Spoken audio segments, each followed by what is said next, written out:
Good morning, good afternoon, and good night. And hi, I'm Brandon. Wait a minute. Wait, there's something going on here. Give me 2 seconds. Oh, wait, look, I got a full metal garb, so might as well just transmutate and. I'm a person! I am here! I am Brandon Alvarado, Scholar fan here. I'm excited to be here at the Amateur Otaku live stream. I am live, but I'm not here by myself. I'm here with the awesome Amateur Otaku crew. And we are live and with cameras because, we're trying something out, it looks good. It looks very good. We bought a starter pack to actually manifest our actual selves, leave the animated stream. For some reason, Isaac never got his box. So, he's still in his anime format. I mean, I think I think it's like we always say, Isaac, you're live as an anime, so I think it's just a reality at this point. What? I didn't know that. Jamie, you excited to talk some anime today? Absolutely, yeah. My transmutation, it seems like I'm like trapped in here. So, I mean, I hope we figure that out after the live stream, but I'm excited to talk about some anime in the meantime. Well, if you see, I'm stuck in a manga panel, so I'm like, that's just where I'm at. At least it looks like a nice town, even though it reminds me of Junji Ito. I don't think that's a good thing, is it? We should get started. We should get started before it gets worse, right? Yeah, guys. Before it gets worse. Guys, welcome to the Amateur Otaku podcast. If you love what we do here at the Amateur Otaku, make sure you click on the like button, subscribe, and click on the bell icon so you do not miss any single episodes of the Amateur Otaku pod. Now, we have a great show for you guys today. We're going to be talking about Nier Automata, the animation, version 1.1a, episode 2, City Escape. We're going to revisit the topic of our favorite anime openings of all time. So each of us are going to show a couple of our picks in the second part of that series.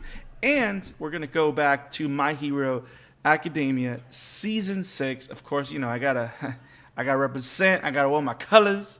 So we're going to talk about My Hero Academia Season 6, Core 2. The first two episodes have literally changed the landscape of that anime show. So there's a lot to talk about today in This Week in Anime in the Amateur Otaku. But let's go straight to our first topic. We're going to be talking about Nier Automata, the animation. And we are specifically going to be talking about Episode 2, City Escape. Now, I loved Nier Automata. The first episode was great. It was very game-centric in its presentation, right? But this particular episode, it was weird. It wasn't necessarily. It didn't feel like it was trying to do something from the game. It felt like it wanted to do its own thing, right? Well, it was pretty much anime-only stuff. Right. And that's where I was going. Like, this is like anime only stuff. I didn't know that. Oh no, you're fine. It was doing anime only stuff, and I really appreciated it for it because actually the anime only stuff that it was doing was actually very, very, very interesting. And as we talk Nier Automata, Jamie, we talked about our experience with the game a little bit. You played a little bit of it. Yeah, I played pretty much that first chapter. Right. Like everything that happened in the first episode, that's all I played through pretty much. Okay. So this is new territory for you then. Yeah, it is. Okay. So Isaac, you finished the game kind of. Or yes. I haven't yet. It depends on how you look at it because I haven't exactly got played enough that I got every enough ending that fits every letter of the alphabet, but I have played good enough to know that there are as many endings as the letters in the alphabet. Yeah, in English alphabet there is as many endings as the letter in the alphabet. Yes. I didn't know that. Okay. So how many letters have you gotten so far? See, now I'm asking. Now you're giving me more questions. You're not answering questions, damn it. You're giving me more questions. I think I got in my when I played it, I got 4. Wow, I that's a lot of think Alpha left. Do you have to replay the whole game every time you get a new ending? for some, yes. For others, no.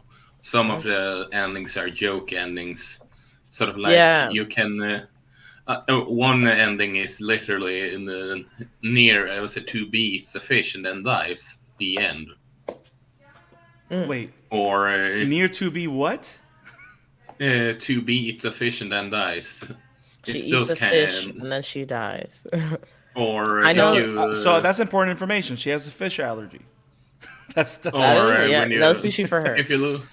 Or if you lose the first the whole arcade battle that you see in the first episode when yeah. you fly at the beginning. If you die there, you get a specific ending for that regard. Just because, Oh. I know yeah, at the end of every episode, at least so far in the season, they have been talking about some of the different endings. And at least for this week, I talked about it with some of my friends who have also experienced the game. And the like taking out the OS chip is one of the endings that you can get in the game because yes, if you take it out, then they just fail to function and the androids die. Is the So black box one too? Like when they're talking, like the whole black box thing that they do in the first episode at the end. the black box thing is something that happens okay. no matter what. In a you they From what I can gather, that's not a specific ending. You go to the next chapter. From when I at least played it, you exploded black boxes and then came to that station that they show at the end of the first episode. Mhm. Ah, So that's in the game, okay. Okay. unless So if no, go ahead. if there is some specific path at the beginning that isn't covering that I don't know. But from the gameplay I got that specific scene, and Interesting.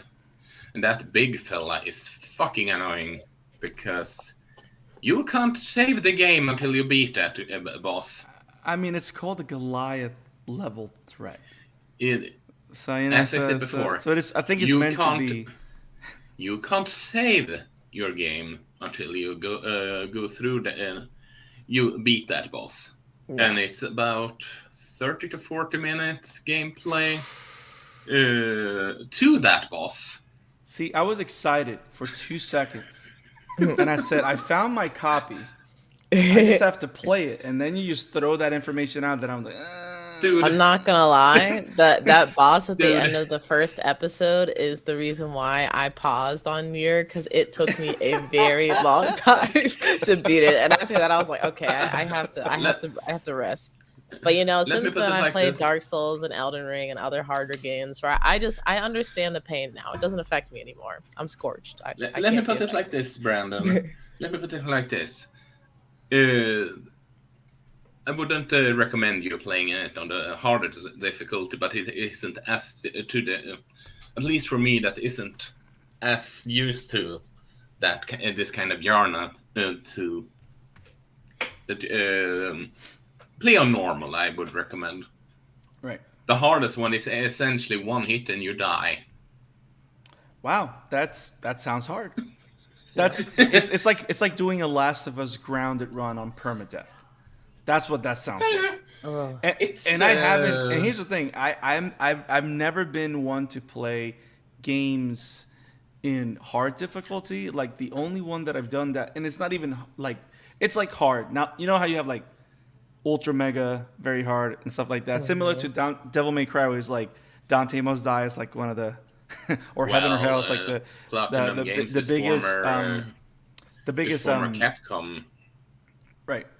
But like to me, like recently when I did God of War Ragnarok, a lot of my friends were like, "You did what?"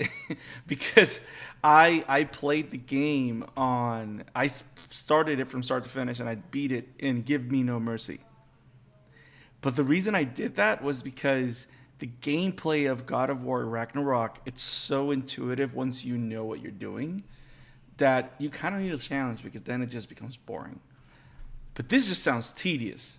Just like the philosophical ideas that this episode is tackling on this episode It's not too. tedious. It's just hard. Very hard. as soon as you go through that boss, it becomes a rather, I would say, challenging but not too difficult game unless you play on the hardest difficulty. That is. Cool. The end boss game. There is the end boss and one of the most famous, if not the most famous, battle game the most challenge in that. And I am a bit nervous, but also curious on how they are going to handle that one in the anime. Honestly. So before we have you heard a beautiful song from Nier? No, I haven't heard the soundtrack. No. I've listened to the whole soundtrack, but I don't know each title Like, you don't know or the name? each song for the title. Yeah. Yeah. So But yeah, that okay. Yeah, People like know. I know the I recognize, because I've played that first sequence. I recognize all the music from the first sequence, right? But beyond that, I heard that the soundtrack is like phenomenal. It's really good. Phenomenal is an understatement. So it's some of the best, I argue, that Square Enix have ever done, or the Platinum games in this regard, I suppose. That's a high bar, because it is. Because I mean, there's a couple of, like, the soundtrack for Final Fantasy VI.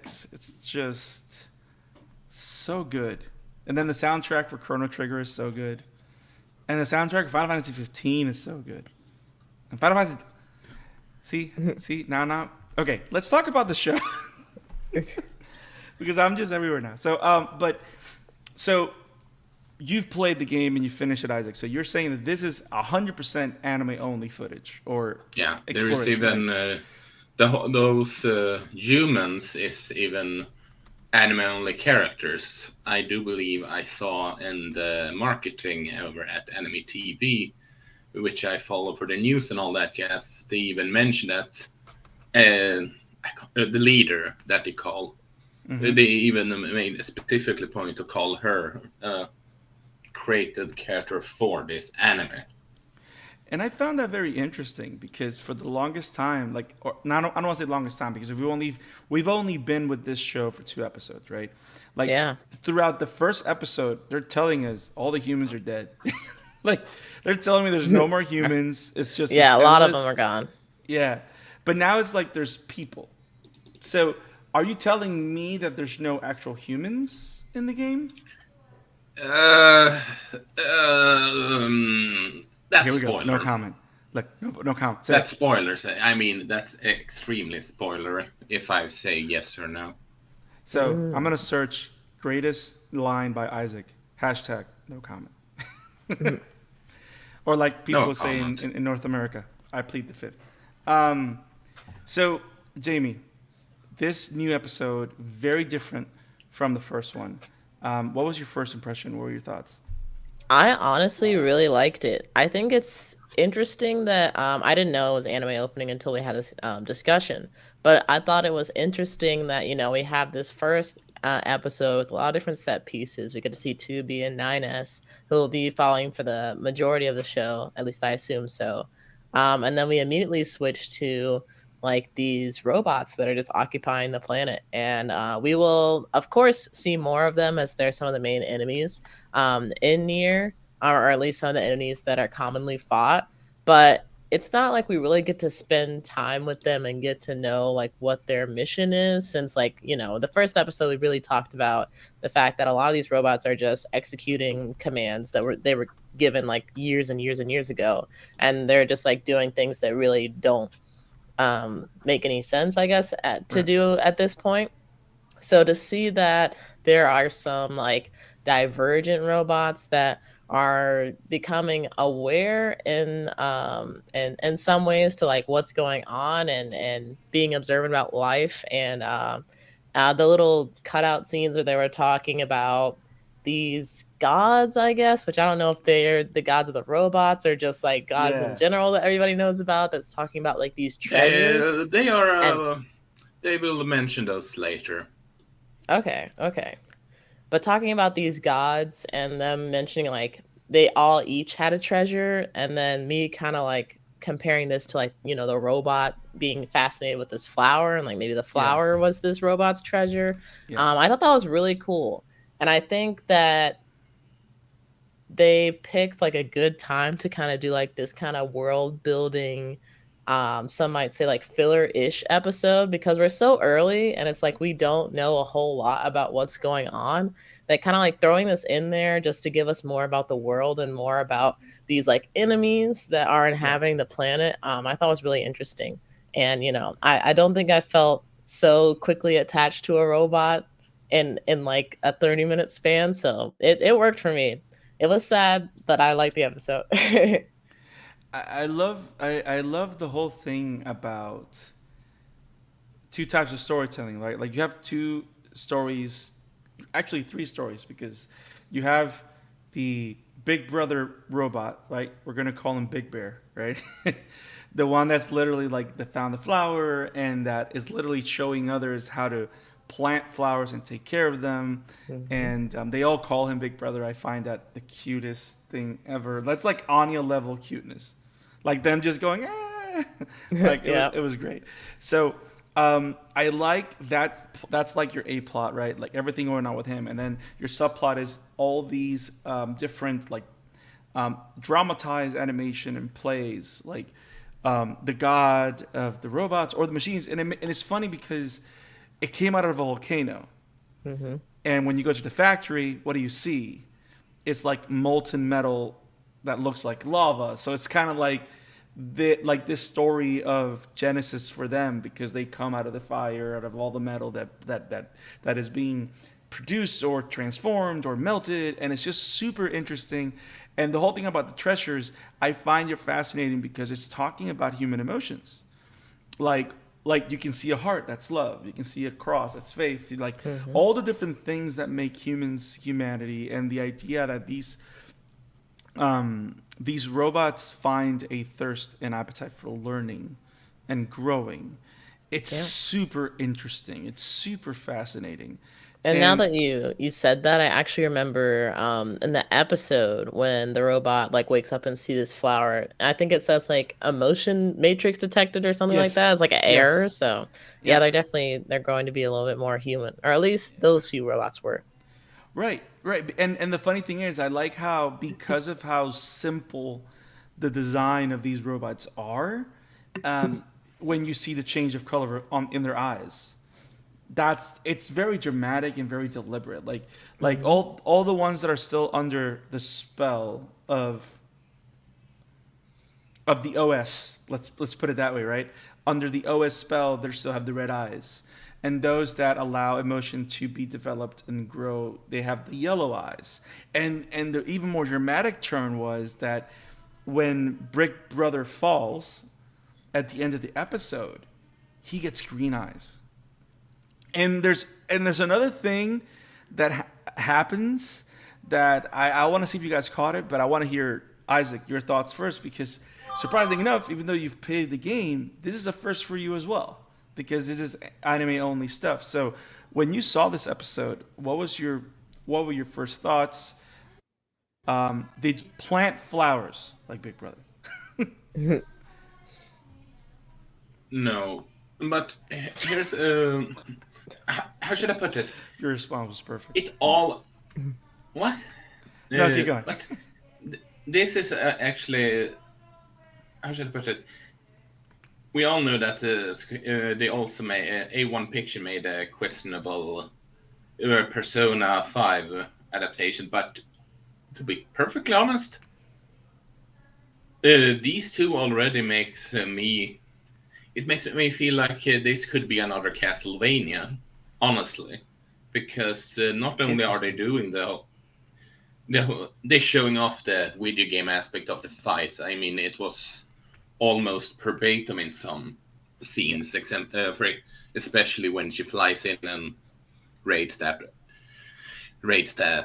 factory. Great. But they also delve into the while proving in this episode, they delving into the themes of what is emotion. kind of deal. This is a more calm, collected episode about can we really call what do we call life? What do we call just the machinery? And I think they perfectly implemented this through the means of this robot wanting to grow the plants, and just taking care of it, and and see the whole difference about how they had evolved, sort of wouldn't call evolved, but changed in comparison to the robots that still were in the murder spree with the red eyes, kind of deal. Right. It's a The subtle distinction change. is very interesting. Yeah, it's a very small change, but big enough change to show both the viewer or in the game, because these kind of robots exist in the game also. Mm-hmm. That there are different kind of robots, just like there is different kind of people, different kind of animals, kind of like that. And I don't, and as great as it was that he covered the whole first part of that and all, it wouldn't, it would have lacked the, is it nuance that I want to use here? That Nier is trying to capture within its game, because they don't. The story doesn't want to be just an hack and slash kind of deal. It wants to be much more. It's funny that you say that, because it's doing the same thing that the Last of Us adaptation is doing, which is that they're not trying to do a beat by beat of the game. They're finding clever ways to fill in the gaps that gameplay leave behind. Because when you have a hack and slash game, I mean, 80% of what you're doing is you're hacking and slash. Like, especially a hack and slash game, it's not about stealth. It's not about looting necessarily or finding things. It's all about taking down the enemies level by level, getting the best rank in that level, right? That's like the main thing. So I love how they're finding little pockets here and there to tell the story, to tell the lore. And Nier, and I've seen a lot of videos of greatest games of all time, and also like greatest stories or most interesting or controversial. Nier is one of those games that always makes it to that list. Like the original Nier, which was remade to Replicant, and then this one as well, because of the story behind the game and stuff like that.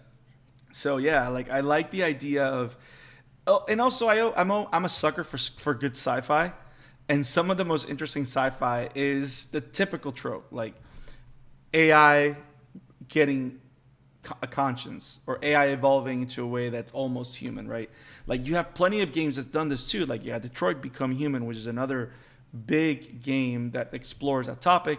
I started watching a little bit ago Vivi Forlight's Song, which is another anime that's really about an android, and about AI becoming self-aware and all that stuff.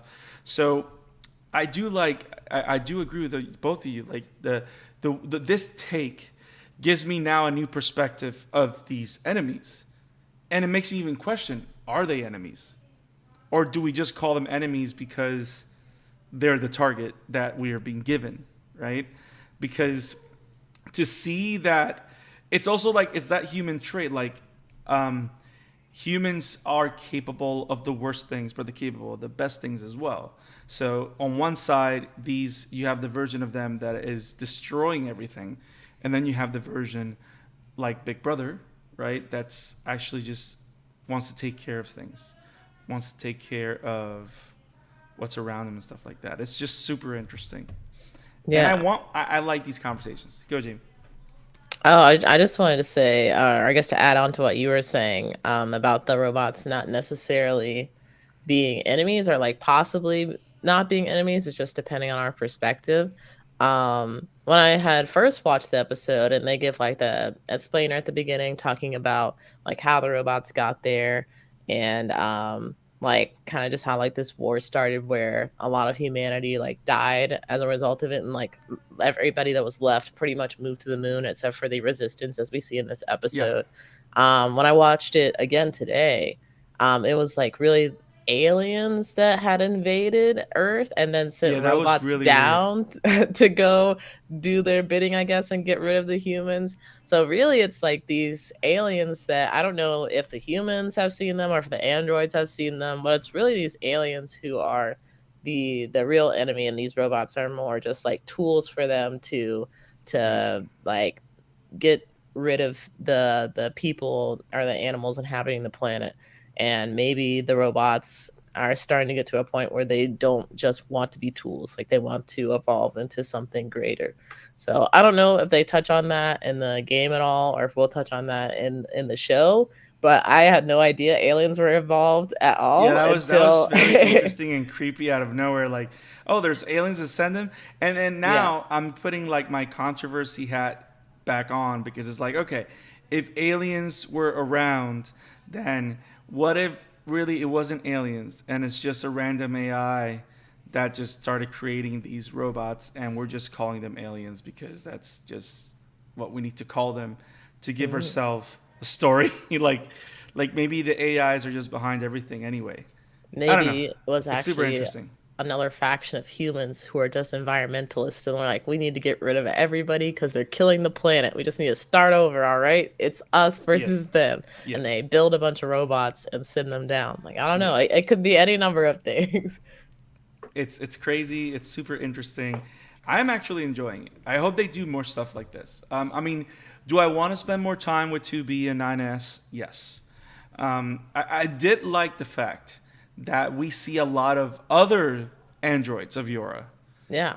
That was a big surprise to me because you don't see, like, you do see, like, in the promotional material and the case of the game and stuff like that, and in the intro you see there's other soldiers or like other androids, but a lot of them are like distinctive, very distinctively different to, to everything else, right? Hmm.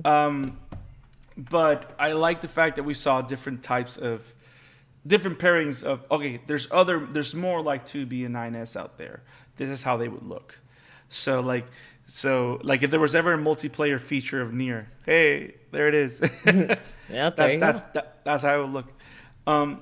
Did you guys notice that in the final scenes of the episode, right, where Big Brother is destroyed or attacked, and he falls down the cliff and he looks at the flower. Did you notice that not only did his eyes turn green, it looks like he has teeth, Yeah, a little bit. like he had a smile. So it reminded me a lot. Yeah, it reminded me a lot of this particular thing. And I know that this is a character in Nier. I don't know who he is. I don't know what he does, but it reminded me of this. Oh, And when I That's the mascot for this show. There's a show yeah, series. that's that's the what? like Yoko Taro's like mascot head thing, I guess. So I don't know That's if the it was a That's the creator. reference. mascot. Yeah, the creator, yeah. Interesting. For But to but it give some reminded me of perspective, this. this It reminded me of this. yeah, Yeah. that's the mascot that's the mascot of the series, and it's sort of like he prefers to sort of like instead of being visible, like he likes to do a daft punk with that mask Ah, instead. nice. Hmm.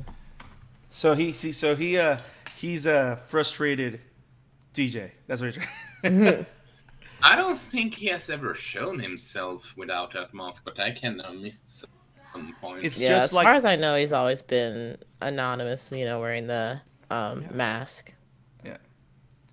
But I like that presentation because it reminded me of that. Like in a way, maybe the creators or the writers are letting us know that yes, there is some time, because it even makes me think about what if there's like, because the first game, it's not about technology. There's like a lot of magic involved and spiritual stuff, right? And here you still have like the kind of religion aspect with the whole YorHA thing and stuff like that, glory to mankind, blah blah blah blah.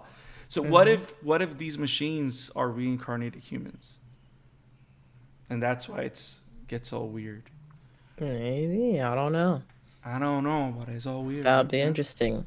That is like, to me, I just thought it was like a reference to Yoko Taro because it's like, haha, Yeah. okay, I see what you're doing. But then also they like name drop him at the end of the episode too. So I'm like, oh, like this is all his episode right now. He's getting the spotlight. Yeah, I find it very interesting that a lot of different people in Japan are like this. Like just like the mangaka One, which is the creator of Mob Psycho, the creator of One Punch Man. Like nobody knows who he is. We don't know what he, moniker One. But yeah. So, you guys got anything else on Nier? No, not more than I'm seriously hyped for the next episode because this is just delivered. And if it keeps on going this good, then this is going to be Castlevania, or even dare say arcane level of solid video game adaptations. True. Yeah, I'm definitely with you there, Isaac. I'm really enjoying it so far, and I'm hoping that it will come to other platforms besides Crunchyroll as well, so that way more eyes will be able to get on it. Yeah. But also the fact that at least so far it's had 2 different endings. I'm like, are we pulling a Chainsaw Man? Every ending is going to be different. Because if so, I could get used to that. I know it's a lot of Yes. trouble, but I could Yes. get used to it if y'all are wanting to go through with it. So, Yeah. definitely been enjoying it so far, though. Can't wait to see episode 3. So, guys, those are our thoughts on Nier Automata version 1.1a, the animation. If you love what we do at the Amateur Otaku, make sure to like, subscribe, click on that bell and icon so you don't miss any coverage. If you want us to keep talking about Nier, let us know in the comments below, and we'll revisit the chat. We'll revisit another episode, or we'll revisit as a season review, but we'll cover it again for your liking. Now, if this is where you step off because you're not caught up with My Hero, don't worry. My Hero is towards the end of the show. We're going to go into our topic, and we're going to talk about our favorite anime openings. Again, we got more. There's so much anime. So there's so many openings, so many animes. So many Read, animes goddammit. have, wow, how many, a lot of animes have multiple openings. So we're going to talk a little bit about some of our favorites once more. So how about we do that? And we're not going to do this alone because there's a music man that I know that is ready to talk some anime openings. And I heard, Mike, did you get your kit? Did you get your kit? Let me see. I think it happened. Wow, the summoning jutsu worked. I'm here. Yes, yes. Let me just take the blood out of my fingers. Wipe Wait, I that can't off. even like. No, that's Tobey Maguire. That's the Tobey Maguire like you like. Go web, go. Go Web, go. Mike, welcome Yo. to the show. Always awesome to have you, of course. Right. So, Yes. are you ready to talk some anime openings? Because we're going to talk some anime openings. There's a lot to talk about. I'm excited. I mean, we did this once, and we had like a 45-minute conversation because there's so many openings that are just great, and we can't wait to talk about our favorite, our picks. So each of us have picked 2, and we're just going to Yes. start. And I'm going to go first this time. I normally go last, but this time I'm going to go first. And I'm going to start with one of my favorite animes of all time. And this is one of the best shonen animes from the 90s. And this anime had the balls to do a complete series and never change the opening.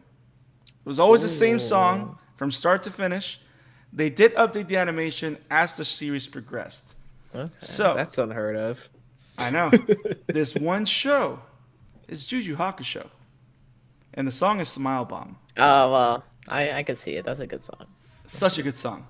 I mean, Spirit Gun, some of the best ever, some of the best, what's the word I'm looking for?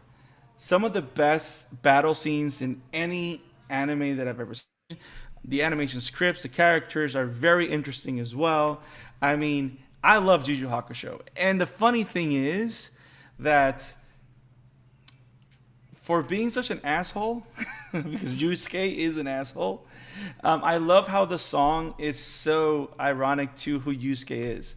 Because he can be the worst of assholes that you'll ever meet for being a 14-year-old kid.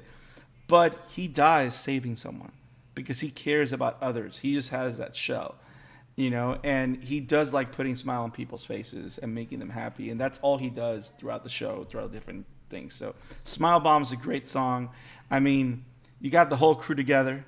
So Kuwabara is the one that Yusuke always bullies. That's the only thing you have to know about this show. Yusuke is a bully to Kuwabara.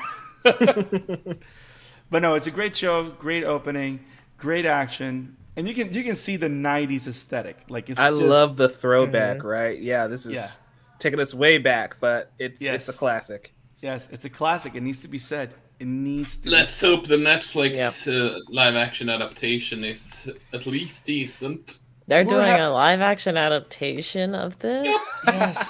Yes. They announced this like a year ago, and I swear nobody remembers. Oh. And no, because they haven't really announced anything beyond that. They have done I some knew they were doing promotional One Piece. photos. They have done some promotional images that Leo from Geekly Goods have a wedge on, but that's besides it, which is kind of funny since that means we have seen more in terms of the characters of that show than we have on One Piece and The Last Airbender. But I digress. So, for the next one, I did a thing just to everybody knows this exists. This is real. Maybe I saw this and thought it was fake, and I'm like, nah, stop. They wouldn't. See, she just she saw evidence of its existence, and then she went, "Nah, it can't be true." Yeah, like no, they wouldn't do that. They wouldn't do that. Like this looks bad. They wouldn't do this. But you know what? I'm gonna give it a chance. I mean, all I know is this: the fact that they're trying to do One Piece, Cowboy People, it hurts. They're trying to do One Piece, and so far, what I've seen of One Piece, like the last behind the scenes thing we saw, looks pretty legit and looks pretty awesome. I mean, I can only hope that they do something worthwhile with this. The only one of those three that convinces me is the one that's playing Kurama. Yusuke doesn't. I gotta see him. You know, and Hiei just looks cosplay. But that's a different story. So yeah, that's my first pick. Yu Yu Hakusho, opening Smile Bomb. Yeah, that's a good one. Now, Isaac, it's your turn, and you brought Baccano. So first off, talk to us about Baccano. Sign out. Fire Emblem Engage getting a manga. Let's cross our fingers that they're getting a Western release and an English translation. If so, we need to cover that. That said, yes, I brought Baccano. Where did that come from? I don't know. I guess we're Twitter. seeing it. I guess we're doing this live. So we just saw covered that a on random Twitter. news because I also saw that on Twitter. Breaking. exactly. And I'm just, and the thought about more Fire Emblem getting in a manga adaptation was just, please. But I digress. You've Baccano, digressed yes. like 5 times. You only have like 2 digresses left. That's all you got. I mean, you can say that the choice of word was Nier Automatic. Welcome to my world. So whenever he does this, I don't know if you guys remember, we used to have a background for the Amateur Otaku. I have it here somewhere. Every time Isaac would do a pun like this is how I would feel. Now everybody can see me literally going like this and just dying for 5 seconds. Hey, camera just being another layer. We literally Okay, its art becomes real life now. That's what's so funny. Yeah, it's like we're actually meta. So Isaac, do you want to talk to us about Guns N' Roses. Sorry, Brandon, but you gave me an open goal there. Wow. But I digress. Yes, Bacana, it's honestly one of the best opening I know because it's a sort of it's similar to We Are from One Piece, although there's no lyrics here. There's just visual. They show what they show the characters within the story. You don't and the whole tone and energy about the show. Don't get but you don't get really get to know what the story is about. But it does make sense why they would that, because this jumps more from in terms of between timelines more than what Pulp Fiction is doing. It can start from A, go to C, and then go to Y, and then back to D, or sort of like that, and go from different time periods to different characters, all things together. But in some weirdly fashion, it actually works, and it shows the chaotic nature of the show. And we have some comments I see here. Yes. And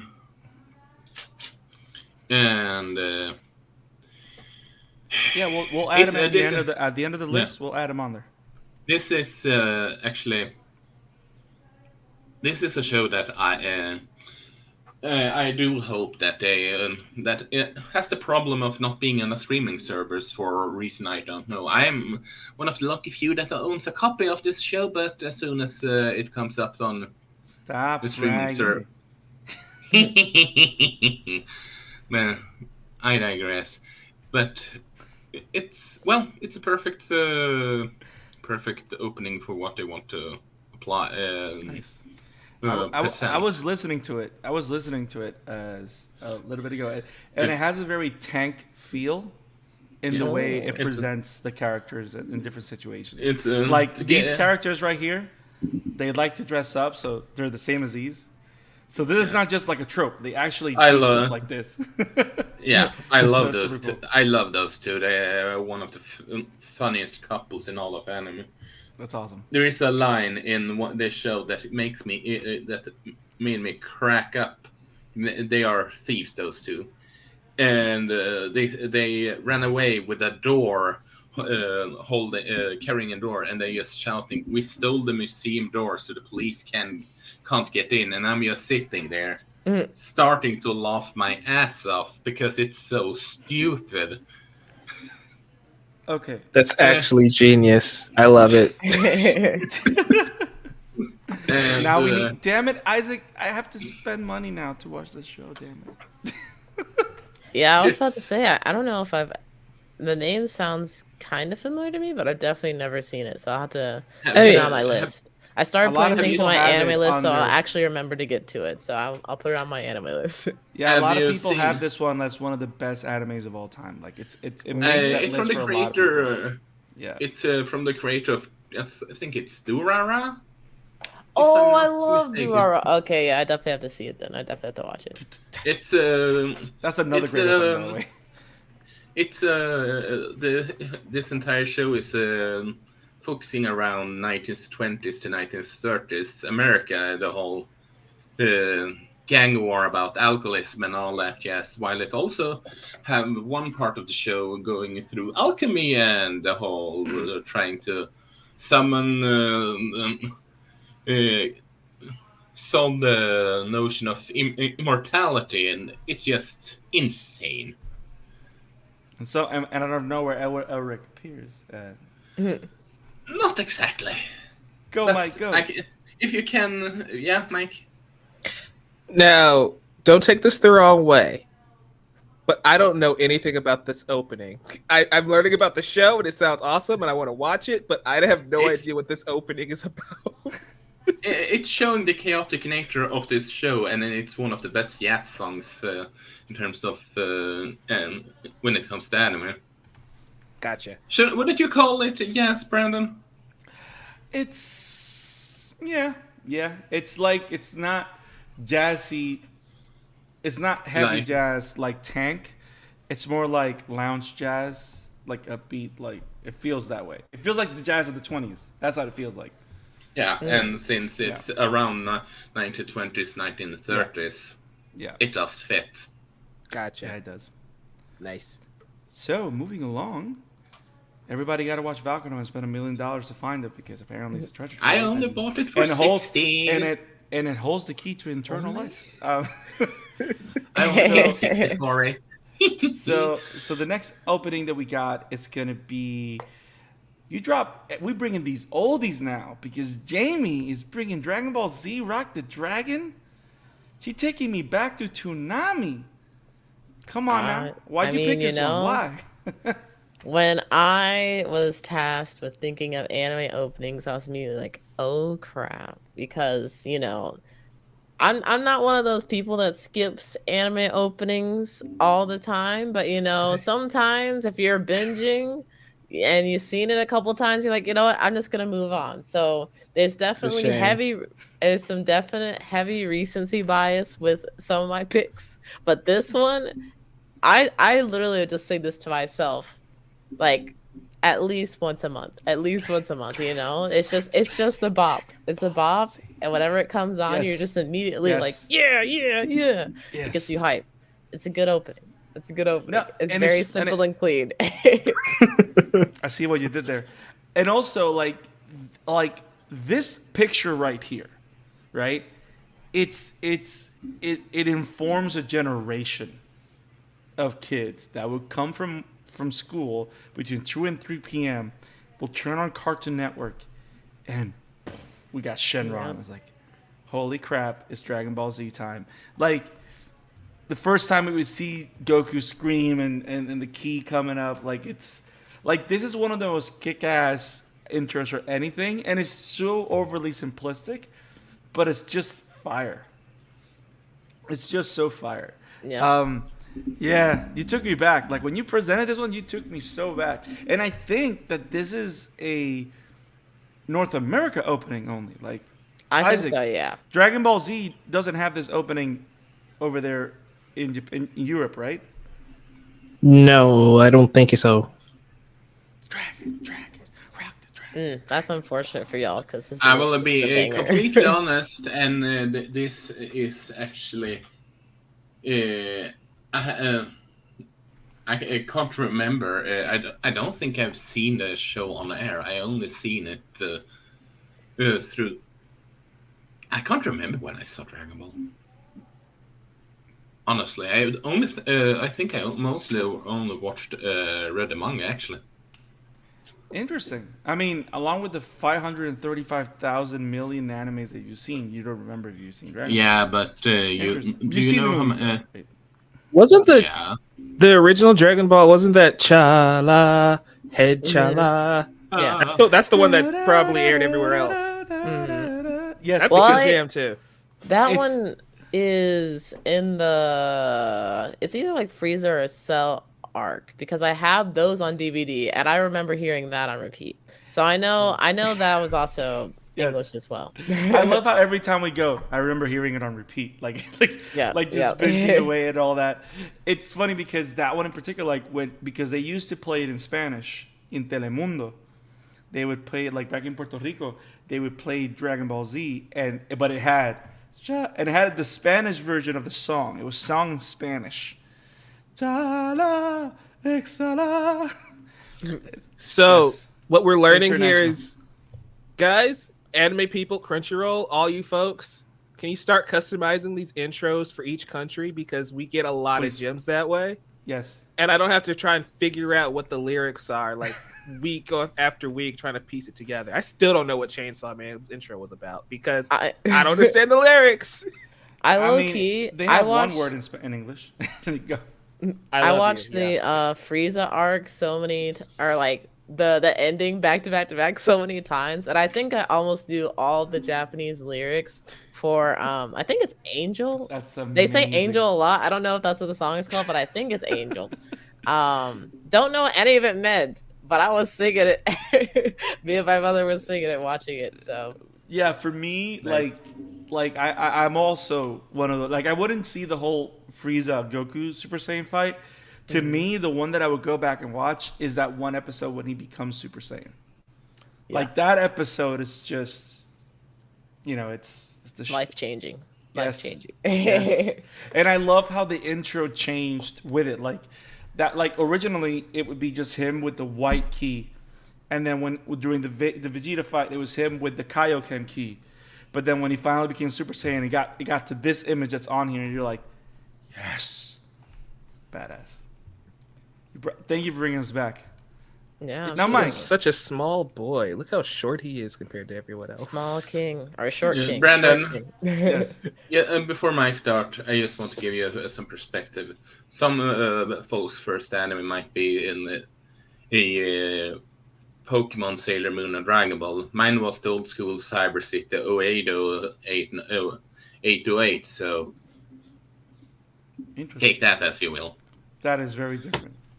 Completely different landscape. I guess All you right, haven't so we're even talking heard of Corey it. in the house. Corey.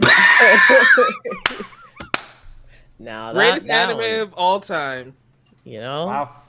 I know. Undisputed. Wow. Undisputed. You got to do the thing. Of It's a course. party Yeah. every week, baby.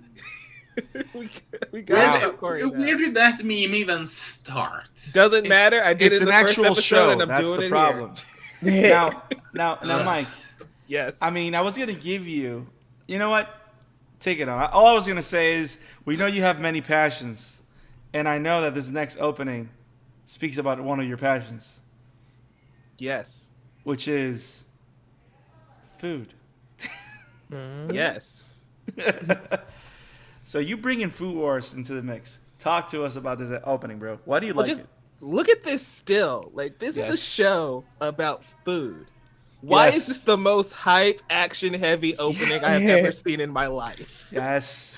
And I love the Food Wars intros because they're always very misleading. You think, oh, this is a wholesome cooking show with some Nope. extreme battles, and as soon as you get into it, it's like, no, that's not what's Nope. happening whatsoever. No. I mean, the battles are still intense though; they're actually quite Yes. great. But like at some point, this guy, like, it doesn't happen. But if you look at the screen, he has a huge mega let's go fork. full screen for this. Yeah. Yeah, there's a huge mega fork hitting the knife, and he's losing the ladle. I don't know what's going on. That's why it's so great. It's so ridiculous. And the music's good. You know, I love the guitar riffs. I love just how intense this was, because this is opening to Rising Rainbow. The first one is very slow. It's very calming, right? So I love how the second intro. Yes, iconic. Yeah. No, go on, finish it. We No, can't no, play the song, so I- anyway.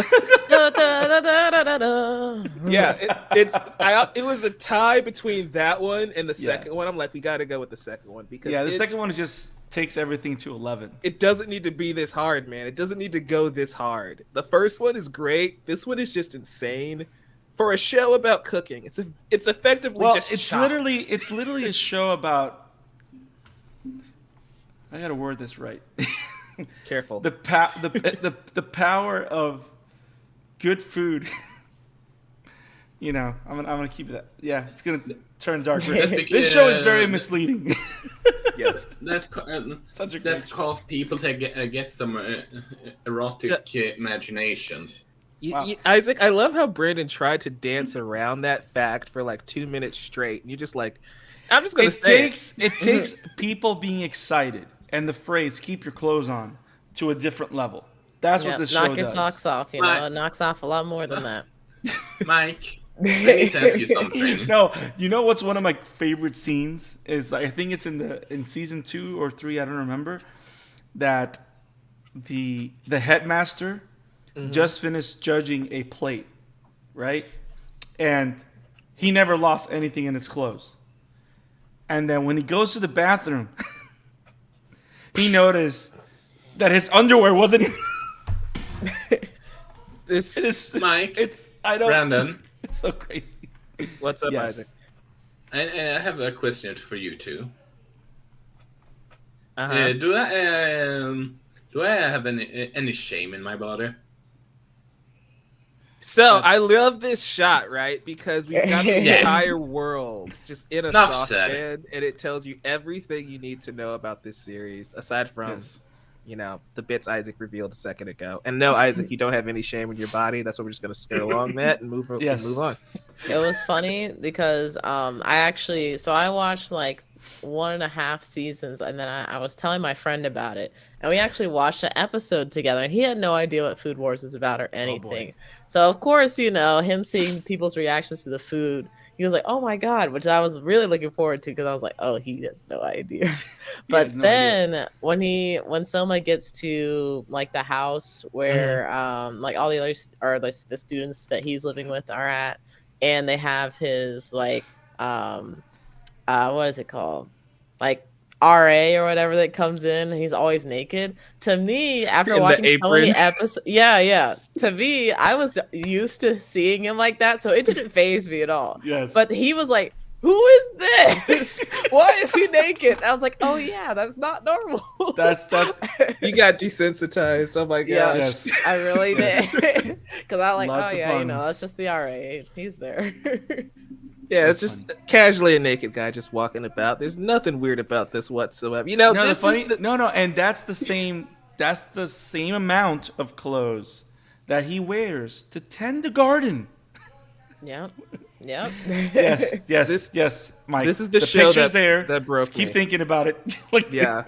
This is the show that broke me, where it's like, I feel like this is when I officially started watching anime with Food Wars, because like if I can accept whatever nonsense this show was, I can watch just about anything. I'm just in now. That's how I got here.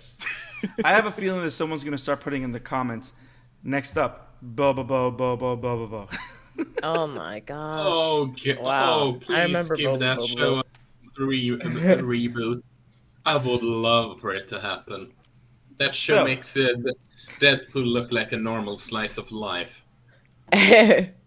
Bobo was an experience. It definitely was. I was Keyword. never old enough to like understand what was going on because it I don't came think on. anybody's old enough to understand bo bo bo bo bo bo. I'm just gonna stick to ass It was- class and be done. It always came on Adult Swim when I was like, supposed to be sleeping but secretly watching anime. Yes.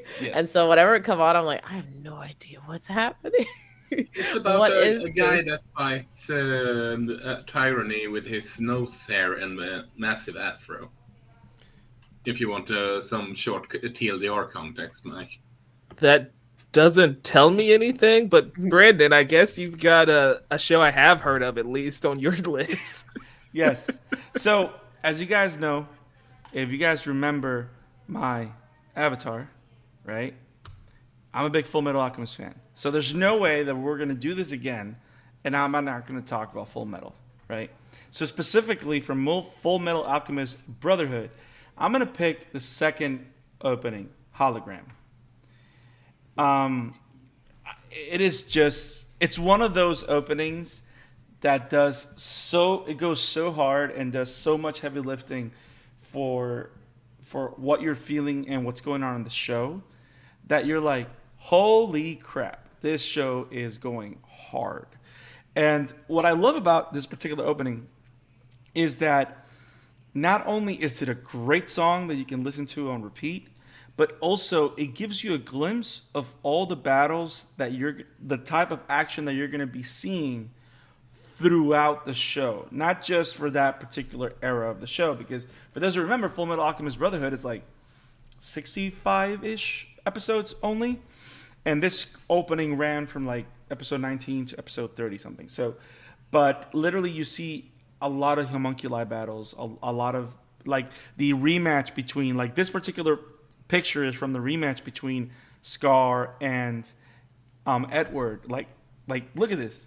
This is an opening, damn it. It looks great. It looks amazing.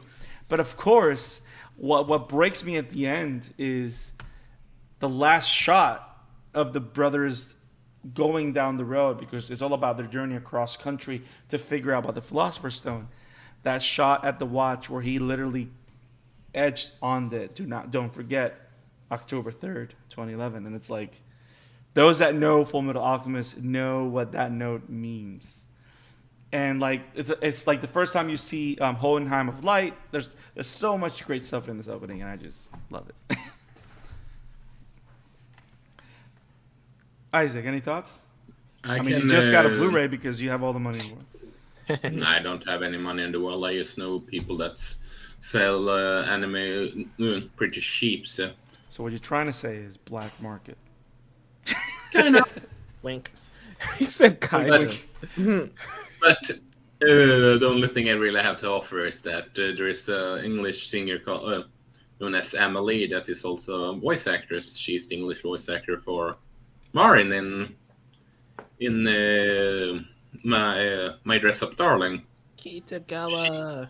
She has done a cover on this song, which is pretty good, and that woman has an amazing singing voice. Honestly, so I can recommend checking her channel out. Thank you for finishing the sentence. Jamie, have you seen Full Metal? I have. Do you have a favorite opening? Honestly, I think I always think of the first opening of, I'm pretty sure it's Full Metal Alchemist Brotherhood. Just because, yeah. There's a scene in there where you see like Ed fall down and Al fall down, and then Winry, she's like, "Oh, there was a breeze," and I always remember that part because I'm like, funny. they're literally getting their bodies destroyed, and then Winry's like, "Wow, it's chilly out here." I like just the comparison, the juxtaposition between those. That always makes me laugh. So that's why I really like that opening. Nice. And it's funny because if I were to pick an ending, I would pick the ending of that first slate, which I'm not gonna say what it is here because I will. If we do a favorite anime, if we do a favorite anime endings series, I'm definitely gonna pick that one. So those are my picks. Now, Isaac, you have another pick here, and it's a show that you never stop talking about, which it's okay. You can keep talking about it. Violet Evergarden. It's a show that Mike needs to watch. Yes. Yes.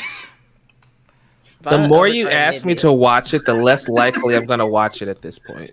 You should I know. watch it. But I just had to make that comment now, considering it's kind of fits. You watch it when you watch it. You think he hasn't cried? He hasn't cried enough? Is that what you're saying? That depends on who you ask. You have no idea what loss is, sir. Yeah, I kind of do. See, that's the thing. You don't get it. That's okay. So why do you like this opening, apart from liking the show? I know I'm going to sound like a broken record, but oh, buddy, I think it's outside of being a really gorgeous melody, I think it's like Bacano, or should I and Death Flyers and from Death Parade and We Are. I think it sums up the emotion, the ride that you follow the while in the garden throughout the story. Okay. And it's those kind of openings that click with me the most, even if those that it really feels like these represent the show correctly. There can be openings that can be catchy and all that, yes, and just getting stuck in my head, but those never click with me at the same that openings that I can remember and visualize, and that works for that song together with that that animation works, and then they become more memorable. For example, if we're looking at, for example, Kickback, that's it's a chaotic sort of like rock / jazz in some segment song that if you look at the animation and all how they approach that, showing off what Chainsaw Man is all about, it's and you go out and check the translation of it, it does make fits. And I don't think I need to go into detail why tank fits, for example, Yeah. when it comes to Cowboy Bebop. But and I think it's a good tune on top of it Yeah. all. No, and I agree. Like this particular opening is it's one of those rare instances where you watch an opening of a show and you already have a very good idea of what the show is going to be about. That's really all. That's one of the biggest things of this particular opening. Like you see a character that is almost void of emotion due through everything that she's been through in life, and then you have letters and tears. Like that's like you have everything there. But it's really a beautiful opening preview show. So yeah, simplistic, and it works. So moving right along, have you seen Violet Evergarden, Jamie? I have, yes, I have cried profusely. Good. So It's I- good. it Watch is so good. it. It is so good. I hear you. I just don't feel like crying profusely, so I'm good. Listen, you don't Says have the man to. You don't watching have The Last of Us. Hey, I already had trauma from the first time I played The Last of Us. I'm numb to that story at this point. Nothing hurts me anymore when it comes to The Last of Us. Says the man that just told Isaac you don't know what loss is and broke down in 5 seconds. I mean, he has a point. Now, all I'm gonna say before I introduce the next pick here is Jamie picked this. So Jamie, why do you like this opening? Apart from the fact I find it awesome that we have a fellow JoJo fan on the show to talk to us. Yeah. Fighting Gold. Why do you love Absolutely. this? I feel like JoJo more oftentimes than not has really good openings, and this is just one of those really good openings. I believe this one came like halfway through, so like the opening of the second part of part 5, and so after that moment of like I guess no JoJo where you're just having a break and then coming back to this, you're like, oh yeah, Okay. it's time for JoJo, let's go. Nice. And nice. it's also just like the music is just like it gets you pumped and makes you want to join a freaking gang and freaking help Giorno and with whatever challenge he's trying to face, you're like, yeah, I'm right there with you, bro, we're gonna do this. And also the breakdown when we finally get to the boss at the end of the show is also really awesome. That's one of the things I look forward to with every part of JoJo. Yeah, I don't know. I think this just is this great opening as far as just like a song and also displaying like all the different locations that Giorno goes to with his friends. And yeah, no, I just think it does a good job of displaying like all the things that we've been through with that season and all the things to look forward to towards the end. I love it. Of the openings of JoJo, because I think we've covered on the show. We've done Phantom Blood, we've done Battle Tendency, and we've done Stardust Crusaders, the new version, not the old movie version. But I started Diamonds Unbreakable, so I'm behind. But this opening seems pretty good. For me, the opening of Diamond Unbreakable is fire. But for me, I'm a huge Bloody Storm fan. That's the intro for Battle Tendency. Yep,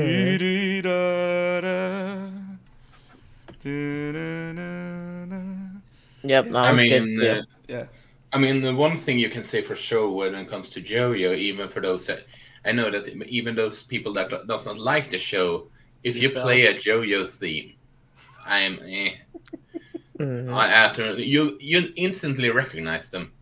I feel Yeah, like I saw a video of some dude just randomly playing a piano where he's like, "Do-do-do-do-do-do-do-do-do-do-do-do," and everybody's like, yo, let's go. What is that? Yes. That was so good. Banger. Yes. Yes. The word is banger. The word is banger. And of Word of the course, how day. many? And not only that, like the whole Giorno theme had took over Twitter and YouTube Yeah. for like the last decade. Mm-hmm. Dee dum da da da da da da da da dee dee da da da, and I haven't even seen the freaking show.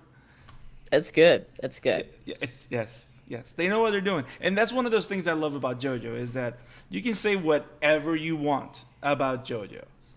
Hyper masculine. It's weird. Why is everybody posing? Why is everybody like a statue? It doesn't matter. But the one thing about the creator of JoJo is that he really has he has created his own world with his own sense of style, to the point that people in the actual world have been trying to replicate this style. And he's worked with fashion designers to bring styles to life and stuff like that. And I find Got that drip, bro. super interesting. Yes. Yeah, it's insane. It's insane. Yeah. And like the other thing I like about JoJo is that Araki-san is not afraid to like evolve and change. So like Yeah. we do see like his style change from part 1 all the way up to most recent part 6, and like the evolution between like, you know, going from like unhuman, like burly, hulky men. Like I remember watching the first part of JoJo with my brother because he's like, "Oh, like maybe you'll like this anime. Like it'll be cool." And like seeing the difference from episode 1 to episode 2, where like Jonathan is just a hulking man, and I'm like, "Wait, this is Jonathan? Like this is the same guy?" Just to see like that transformation to like more That realistic. compound V. Yeah. I mean, I don't know what he was doing, but it was working for him. But Yep. just Yeah. to, like, 100 see- push-ups, 100 sit-ups. Yeah, Yes, he was yes. doing the One Punch Man workout program. Yes, he was. But to No, see it's like awesome. the style transition from like that to like something that's like a little bit more realistic, like kind of slimmer, more like Yep. toned kind of look has been really interesting. And I don't even read the manga for JoJo, even though I've been tempted several times. But like the anime just brings me so much joy. I'm like I don't want to spoil it. I don't want to spoil it. So Nice. Very nice. Very nice. Now, before we wrap up and do our transition to our next topic, Jotaro. Dio. yada yada. Isaac, I appreciate the change. See, that's the advantage. You can just change hats.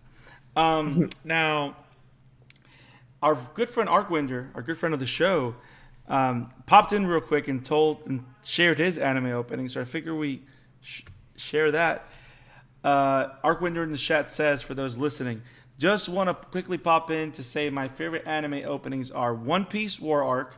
I have no idea what that is, but one day I'll find out. I'm in episode 98 of One Piece. Isaac, is there a war arc in One Piece? I'm trying to do this.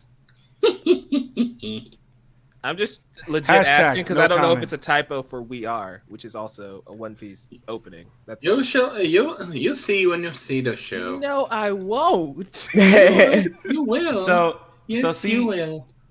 let me see this.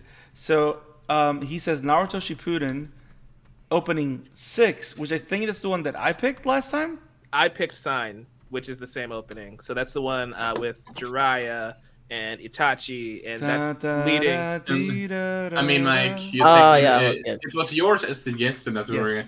gonna cover Yes. the live action One Piece. So technically, you're going to see something One Piece related at one point. I've watched So- like 10 episodes of One Piece. I have seen Yeah. One Piece. So there you Yeah, go. but still. I'm Yeah, not seeing but that still. war arc because I feel like that's going to be like 500 episodes away from me. But That's very the possible. You know the day- craziest thing I heard about One Piece? I heard that like most of it is actually filler. Like most of the episodes that are out now are filler, and I'm like, how do you make That makes sense. over like 400 episodes of just filler? Listen, I don't know. I'm just the messenger. One Piece people don't come after me, but that's what I heard based on somebody who was like actually reading like the manga, and that's just insane to me if that's true. How do you Yeah. do that? How do I- you do that? Unfortunate. Isaac, I why you don't fact know. check I 10 don't know. 10% of the series is. 10% of the series is canon. Anime. 10% of the anime is filler. Filler. So I'm gonna tell you my experience. Like, just since we're diving in the topic, and I kind of want to. Okay, so I said I'm watching One Piece, guys. The reason is I want to do a video on it and catalog my journey with the world. But I'm in episode 97 right now, and I can tell you this: it is super interesting, and I haven't found any filler in the first almost 100 episodes. It is consistently moving the story forward. We're seeing new landscapes, and everything is super different in everywhere you go. So I don't know. It's very interesting, and it's been pretty enjoyable. One Piece is I'm severely upset that there's no What did you say, dub Mike? for this freaking show.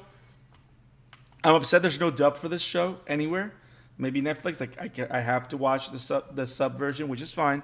But sometimes when you want to cook and listen to it, you can't, because then you gotta go like, I don't understand. But The dub's not on Crunchy. The- It was No. on Funimation. the dub is not on Crunchy. But, That's odd. Mike, what did you say? I Two. said One Piece is the perfect Toonami show. When I'm bored, I Wow. turn on Toonami. There's an episode of One Piece. I don't know what the heck's happening, but I have a good time for 22 minutes. I just There don't you care go. enough to get all the way Also- up to where they are. So Also, to answer your question in a serious matter, if that wasn't serious. if I have to, my guess is that he is talking about the Marineford arc, but there is several war arcs in this show. So Okay. Nice. Well, the last one was my hero's first intro, which is The Day, which By you know, Porno Graffiti. weird I name, just, but I just wanted to say the name of the band. I don't know why it's called that way, but that's the and name of the band. here I thought I was the most explicit one. hey, that is the name of the band. He's Yes. not wrong. He didn't see. I anything wrong know, there. I know. I'm just messing with him. Fun That- fact: this is my alarm every single day. I get woken up with "The day has come."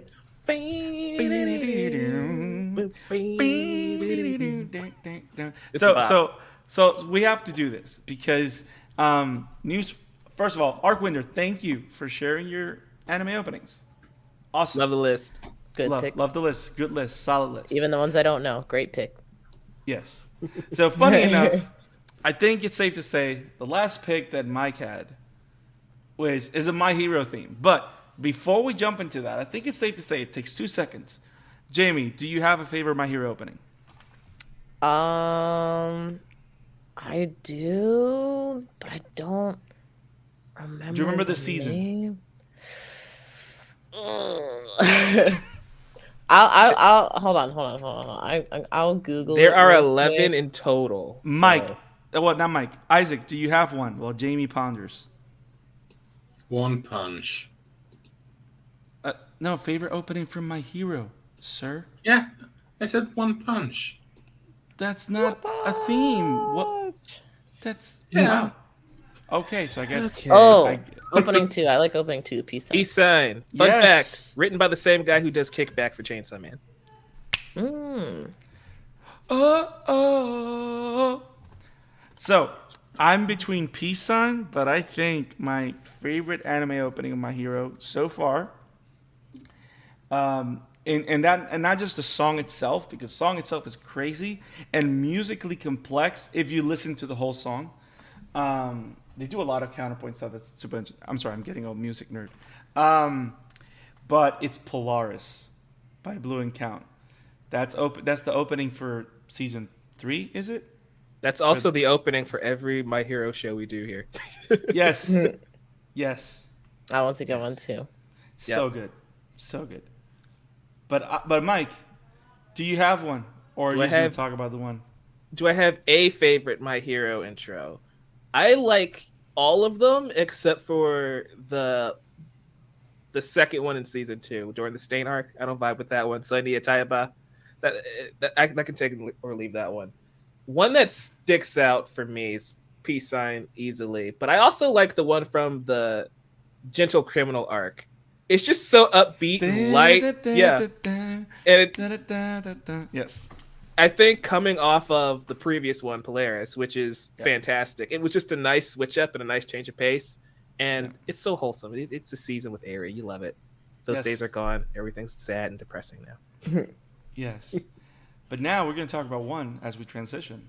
We're going to talk about the opening for Core 2 of Season 6, Bokura no, which, by the way, it's done by Eve, which I Yes. used to listen to Eve before he did anime openings. And he's just blown up, and I'm so happy. Yeah, this Day one one. is great. There's just so many layers. It's not even the opening itself, but the song is fantastic. It's a great song, but just visually, the storytelling that's being done in this intro is wild. We start off with the shot of Izuku just standing there in the rain, alone, and then he's doing his Batman striking a pose, right? On that gargoyle, which I think is Or it's fascinating. JoJo, you could say. Yeah, and it's like he's hunched over this gargoyle. Just the most uncomfortable position you can twist your body Yes. into. This Yes. was the perfect episode to turn And the then just cameras go on, Shazam. guys. I swear. Yes. No, but I love seeing like Dark Deku, right, as we refer to him as in this arc, and you have that juxtaposed to the ending of the previous arc, where he's standing looking at the horizon, right, and it's bright and it's like somewhat hopeful and optimistic, and you just contrast that with this dark, depressing world, and then you see Deku out about on his own, alone in this world, trying to still be a hero, right, still trying to strive for what he wants to become. And then you have Uraraka show up. And I've got some thoughts on this because this is the most ridiculous thing I've ever seen. Isaac, you have mentioned before how much Bones ships Deku and Ochako. This is insane because none of this happens. None of this happens in the show. This is all anime original scenes and footage that they're putting in. Like, oh, look how adorable these two are. And it's just so funny. And that's why this is my final pick, because I just wanted to rant about how insane this intro is and how beautifully animated it is. You can tell Mob Psycho ended because all the animators walked back into the My Hero office like, okay, let's make the most visually stunning My Hero intro we can ever make. And it's gorgeous. Yeah. I picked these picks because I love Yes. how it's one of the things I love about where Core 2 is going is how it's moving away from what we know My Hero Academia is and what My Hero Academia is going to become. Like, this is definitely a turning point in the series, and you can feel it in the show. Like we just saw in the previous Core how Endeavor's world and his presentation to the world has crumbled, and then you see little baby Hawks here hugging and his favorite hero's toy of Endeavor, like little stuff like that. Here's a person that's going to step on Isaac. Hey, I saw her first. No, she saw us first. But then again, of course, like you were talking about Deku, I love this shot of Deku. Yes. On being unveiled as, like, when you take all the hurt, all the pain, all the tension away, he's able to see things for what they are, and then you have this shot, which of course connects to the end of the last Core, right? Like, You look like you needed saving. Yeah. Exactly, that he was able to see the kid within the monster. And I don't know, I like how it's informing Deku's vision moving forward, but also the show, and it's frightening. It's just so frightening seeing All For One's face in this image too, right? Because Yeah. I know we can't show it, but when you play that scene and you see it like unveiling off of Shigaraki, it's Shigaraki as we know him now, but deep inside, what Deku sees, what he needs to reach out for and save, is Tenko. Yeah. And that's why this intro is so fascinating on so many layers, right? Because you have Deku, who might need to be saved by Uraraka, and then you have Tenko, who needs to be saved by Deku. And I just think that's what makes this intro so fascinating, coming off of what happened in the last arc. Also, I just had to come back because remember how I made a stink about Uraraka not being in the last intro? She's all up in this one, and it's kind of funny because she's not really supposed to be. Like, they swapped her out for a different character in this intro, but we'll get there when we get there. Yes. So I think this is the moment, guys. we talked about our favorite anime openings. The last opening that we had to discuss was a My Hero opening. So I think it's about that time that we talk about My Hero. Are you guys ready to do this? Because I am. I'm ready. We've got a new core to talk about, so this is going to be fun. So let's hit it. It's time to talk My Hero. Now, it's your turn.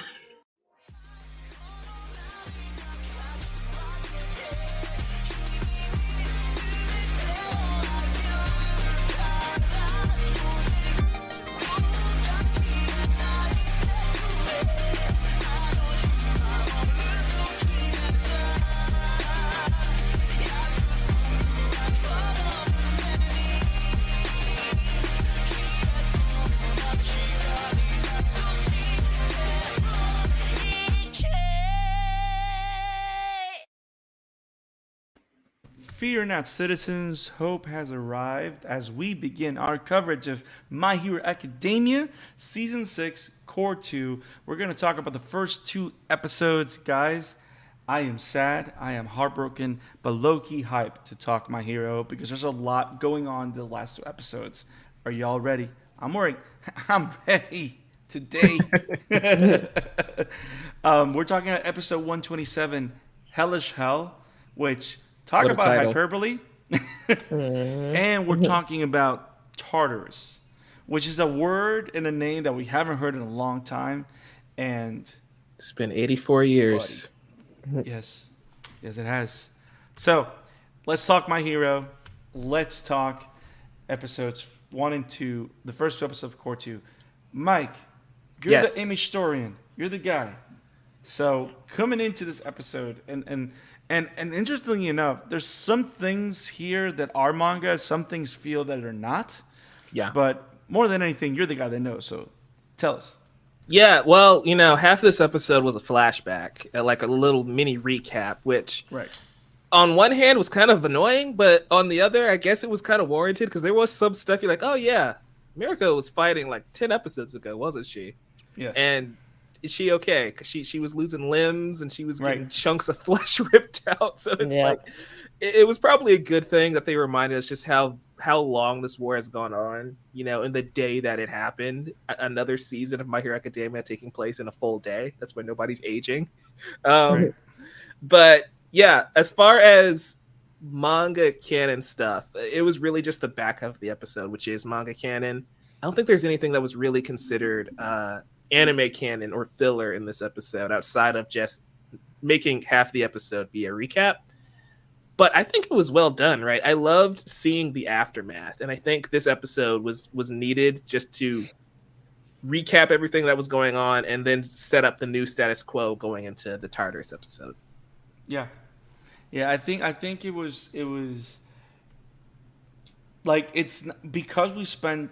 It's one of those things like because you spend so much time in the heat of the battle, right? Yep. In the 2 distinct battlefields, you have the Villa battlefield, and then you have Jakku City. It's Jakku, right? Is that the name Yeah. of the city? I think so. And Jakku City, right? And as the Star battle Wars. gets even more intense, they become one episode via the Gigantomachia Express, right? But so much occurs that you really don't have an opportunity to really understand the impact and the damage that Hero Society has suffered. We don't really get to measure that blow, and I do like how this episode takes its time to really let us feel and understand this is the aftermath. Everything that occurred caused this, and it looks like Hero Society is irreparable, or it looks that way, feels that way. When you saw this episode, Jamie, because I know you're anime only, when you saw this, did you imagine that this is where this was going to lead, or has your mind just been for like the last 3 episodes? I think I had a discussion with Mike about like some of the aftermaths or like I guess some of the consequences of this war. A little bit of time ago and talking about like, where is Midnight? What happened in Midnight? And Mike's like, oh, you'll get an update on that when you watch the most recent episode. Come to find out, midnight's bit the dust, I guess. Which is a it sucks. I don't know. I don't think I ever would have predicted that so many heroes would be lost, especially not like heroes that we spend a lot of time with. So it was I don't know. It was tough. It was tough. It was not something I guess I was prepared for because I was kind of in disbelief. But to Mike's point, I do think it was good that they did recap this because I guess just like so much has happened and like moving forward, we have to know this information. So it was good that they did like a little reminder. But seeing where everything wrapped up and just like how everyone is kind of like shaken up and like what you guys have been saying, like things will not be the same as it was before. Like no more school. Like this is this is a battlefield now. School's out. Like Yeah, school's out Yep. for Yep. who knows how long. Yeah, no, wasn't ready. Wasn't ready. It's go. No, I was just gonna say it's brutal, the aftermath of this. It's funny looking back at it all though, right? Because there's so much that happened. We lost twice on the villain side, and then Compress's sacrifice, in the episode prior, the final performance that you have Best Gina showing up, you have Lemillion showing up. There's just so many things that happen. It's just like it blows your mind. Deku awakens a quirk, right, of Danger Sense the episode prior, and it's like you think Find out Dabi's Toya.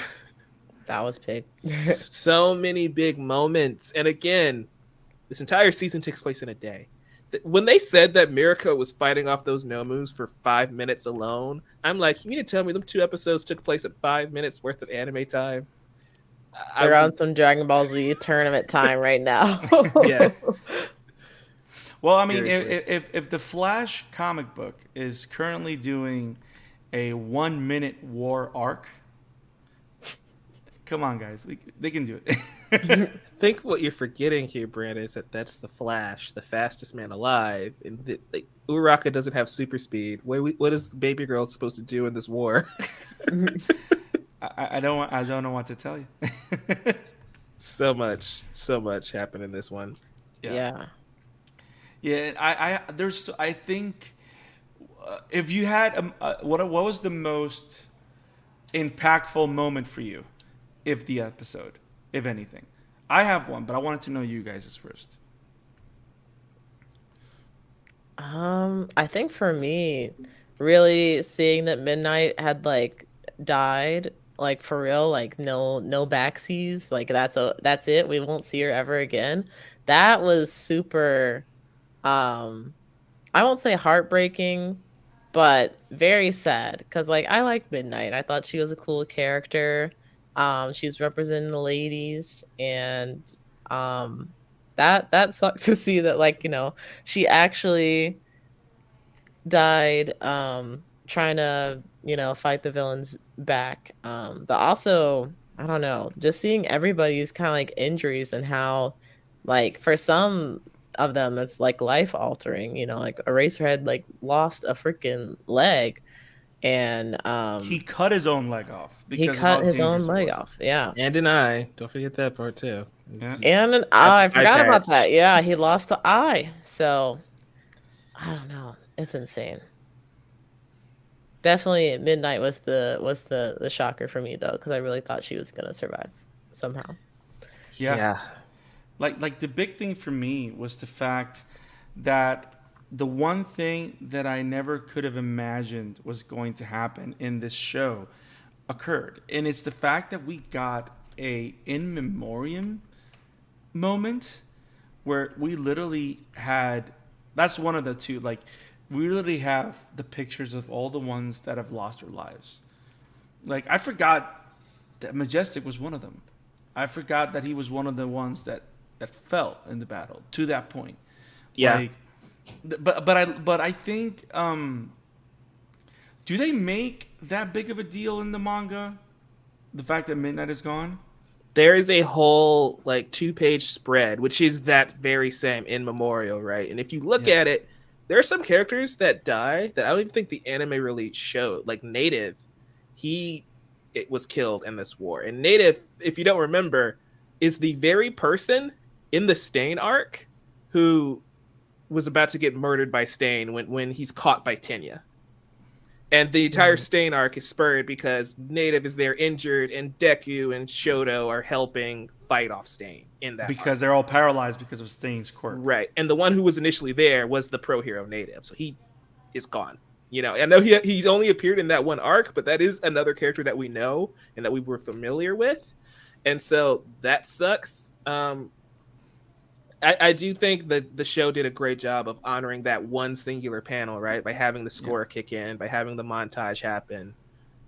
It just added a lot of weight to what was going on, especially when you go into the following episode and you just see All for One like, yeah, I'm not backing down. The thing for me that stood out the most is Mr. Compress, because in the manga, I'm pretty sure they just make it seem like he dies. But in this one, they make a very concerted effort to say he's badly injured, which I think is telling, because if he shows back up in the manga, that is a huge surprise for a lot of people. Yes. So I thought it was interesting how they made sure they kept him alive, and also just fleshing some more stuff out. Like, we don't know what happens to Lemillion in this fight. We know he doesn't die, but I just think it's interesting how they're like, oh yeah, everybody is down for the count. Everybody's unconscious. It's a dark day. Yeah. To me, it was the in memoriam, but the biggest thing was when you have that scene about, I don't know the name, so I'm going to say this random hero. This random hero that Uraraka sees and goes, I can't do this. I gotta find myself another job. Like, the idea that that's the kind of hero that the current hero society would produce, right? Yep. That in a moment like this, when a hero is needed, he goes like, I think I'm gonna quit. I can't do this. Like, that was one of those things like that, and the way it was presented and acted was just so like heartbreaking. Yeah. That is shot for shot from the manga, the exact same framing, the exact same paneling for it. And it makes it hit hard, right? Because remember, Uraraka's the student in this situation. She's the high schooler, and she's out here like, oh, wow, we're in trouble if everybody's going to just decide to pack it up and quit now. Because number one over there is unconscious and has family trauma. Number two may have lost his powers because he doesn't have any wings. Number 3 is coming back from injury, and number 4 is beaten up too with edge shot, and then number 5, Mirako, is, not in great shape either. So like, your top 5 heroes are down. The students are all that's left, it seems like, at this point, if these other pros are going to start quitting. Jamie, what was your awe moment or around that? I mean, just to talk about like that moment a little bit more. I think the part that really got to me is like, like Uraraka is there and she's seeing this guy, like, have this realization like, oh, maybe I'm not cut out to be a hero. Maybe I should find a different line of work. And to see her, I guess not really reflect the same sentiment. Like, yeah, absolutely. Like, there's fear. Like, oh my gosh, like this has happened. Like, this is like a much bigger incident than I've ever had to deal with. But I don't think she's gonna like been backing down in that same way. But also the fact that like, she didn't get into heroing because like she wanted to save people initially. She's like just wanted to do it for the money. And yet she's out here like, we got to keep up the faith. We can't just like back down because of this one incident, I guess, or like this one day. To see like her stepping up, I was like, oh wow, like that's really impressive, and definitely shows a little bit of change of character for her. And hopefully, I don't know if she'll like gain some kind of leadership role because of that, where she's like motivating people to continue and like, continue to help people. But there definitely somebody needs to kind of be like that shining light and like kind of embody that whole all might sentiment of, like keep smiling, keep pushing for the people that need it, because like everybody kind of needs it right now, heroes included. Yes. There's something that makes me think when you mention about the whole thing with YorHA is another example of how powerful Deku as an inspirational figure is, right?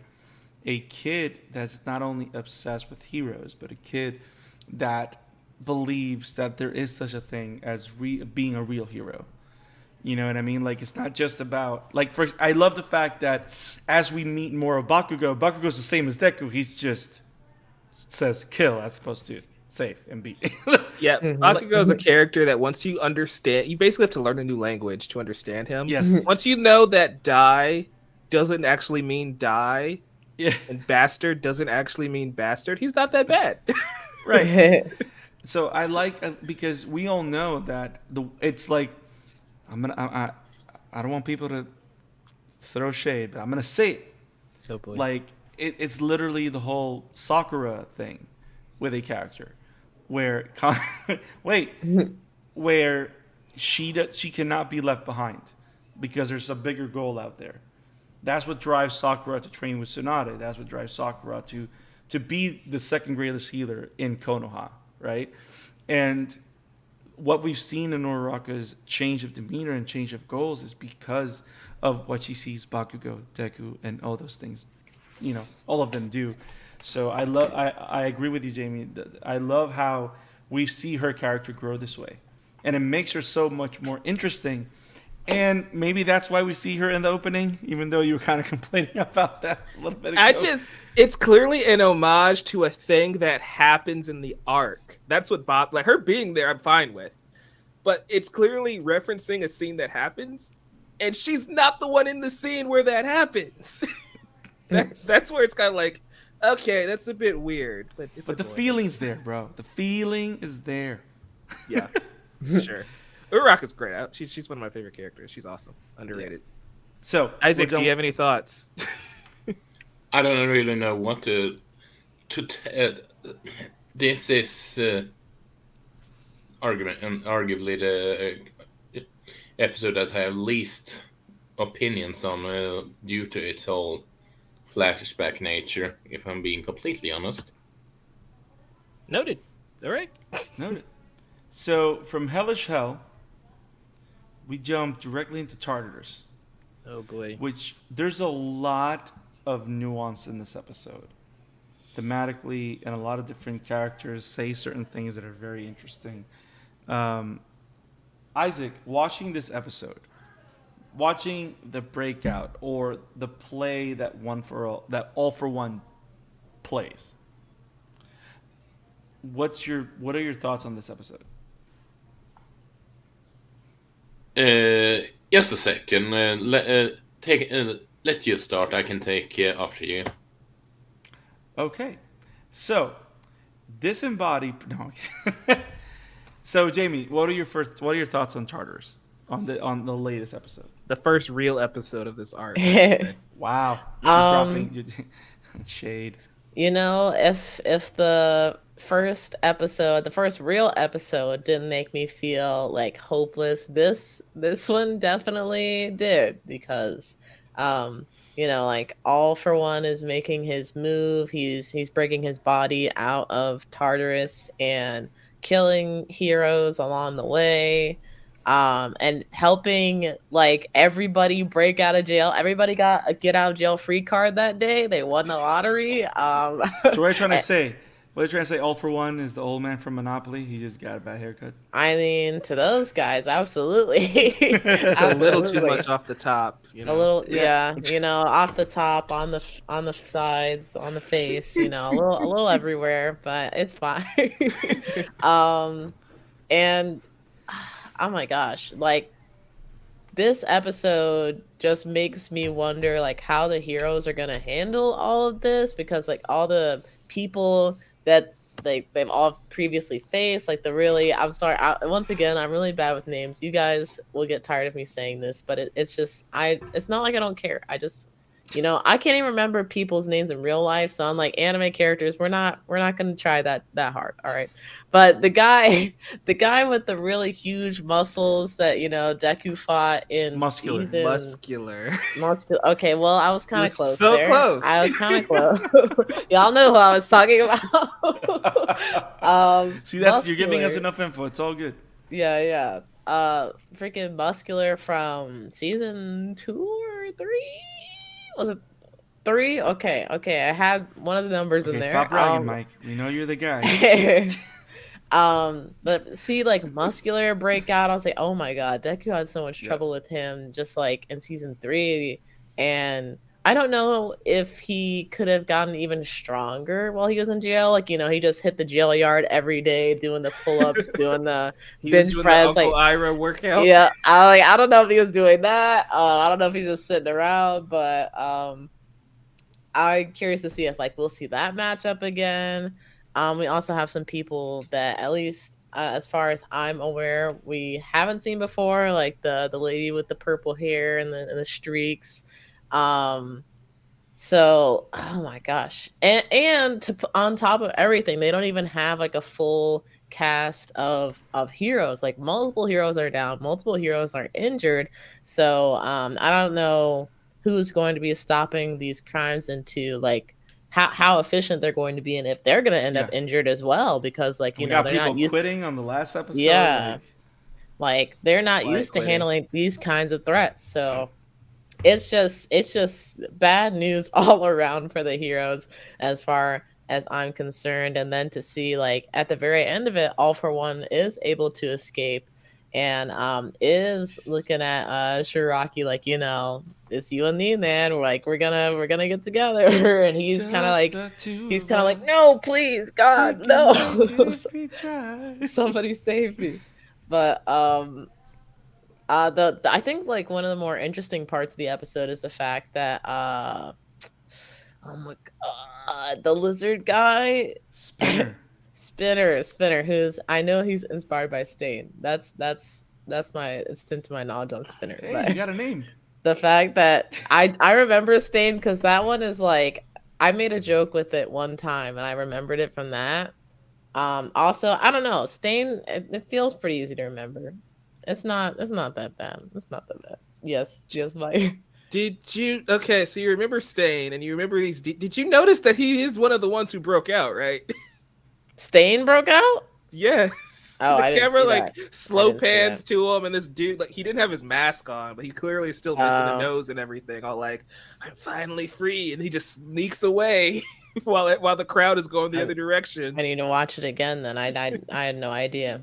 I need, I actually like Stain, so I'm like, hey, let's go, my boy's free. in hindsight, Stain was right. Like his entire motivation was false heroes are bad for society.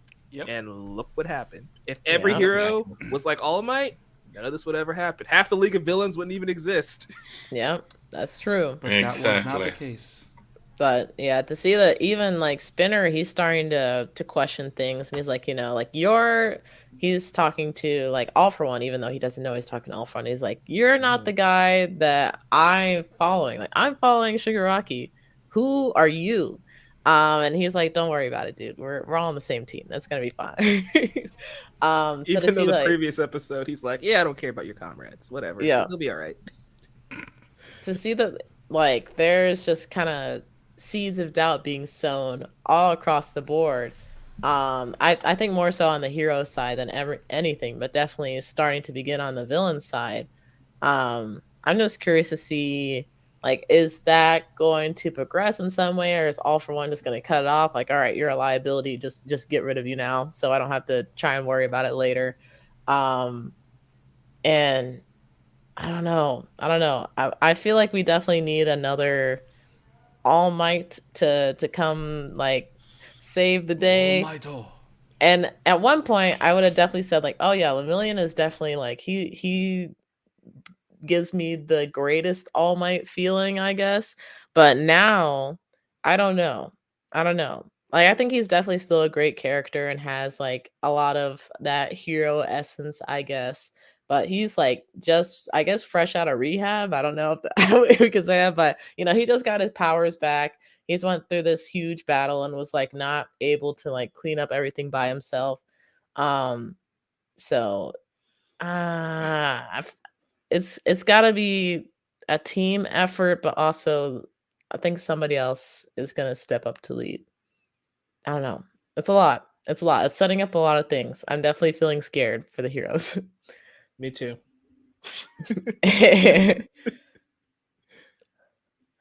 Brandon, you're muted. Haha, how the turns have tabled. It's you can say that it's. I wouldn't say that it's a stain on this stream, at least.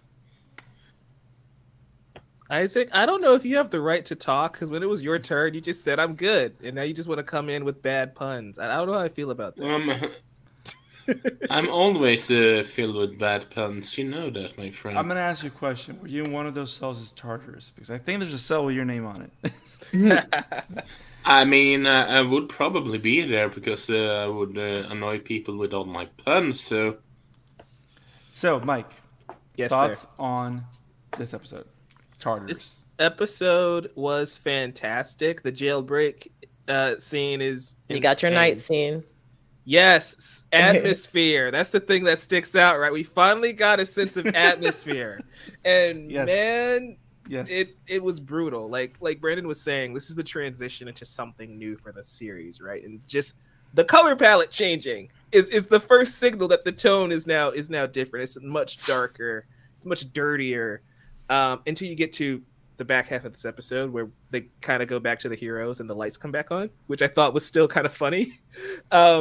But the thing that sticks out to me is just All for One and Shigaraki, right? Like, this is essentially, we do the funny comparison of Naruto and My Hero all the time, but like, this is essentially if Orochimaru got what he wanted and like he did merge with Sasuke, right? Yes. That's essentially what's happening here with All for One and Shigaraki, and seeing Tomura trying to resist, but also realizing I do need to break boss out of prison, so I'm just going to go along with this and see how it goes. And then seeing that the League revolt, and I think having Stain break out as well. It's like, is that going to cause a rift? Like, are they going to side with Stain? Because remember, last time Stain and Shigaraki interacted, they did not like each other and they did not get along. So I think that's also very intriguing, and there's a lot of stuff you can do with it. Brandon, this is an episode that is a lot of anime canon, we'll put it that way. A lot of this stuff does not happen. The breakout happens, Shigaraki and All for One's little confrontation happens. Everything else is original. The scene with the guards is original. The scene with Spinner is original. And I think they're still trying to pay us back for ruining Spinner's arc in My Villain Academia. So they keep adding new Spinner scenes, which is, they're good. I enjoy them. So it's just helping flesh out the world a bit more. Especially for what's to come, right? Yeah. Because we've had, if you guys are caught up with the manga, we've had plenty of conversations of where this leads to, which we're not going to talk about here.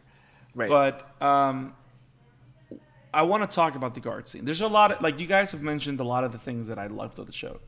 I liked of the episode. Like, they were great. Now, the things that stood out to me that surprised me was the conversation of the guards. Because that particular conversation, it's very interesting because it goes along with part of the flashback for Mr. Compress, where we start seeing the different facets of society that have hurt people like Spinner, which are the heteromorphs, which are people that look different.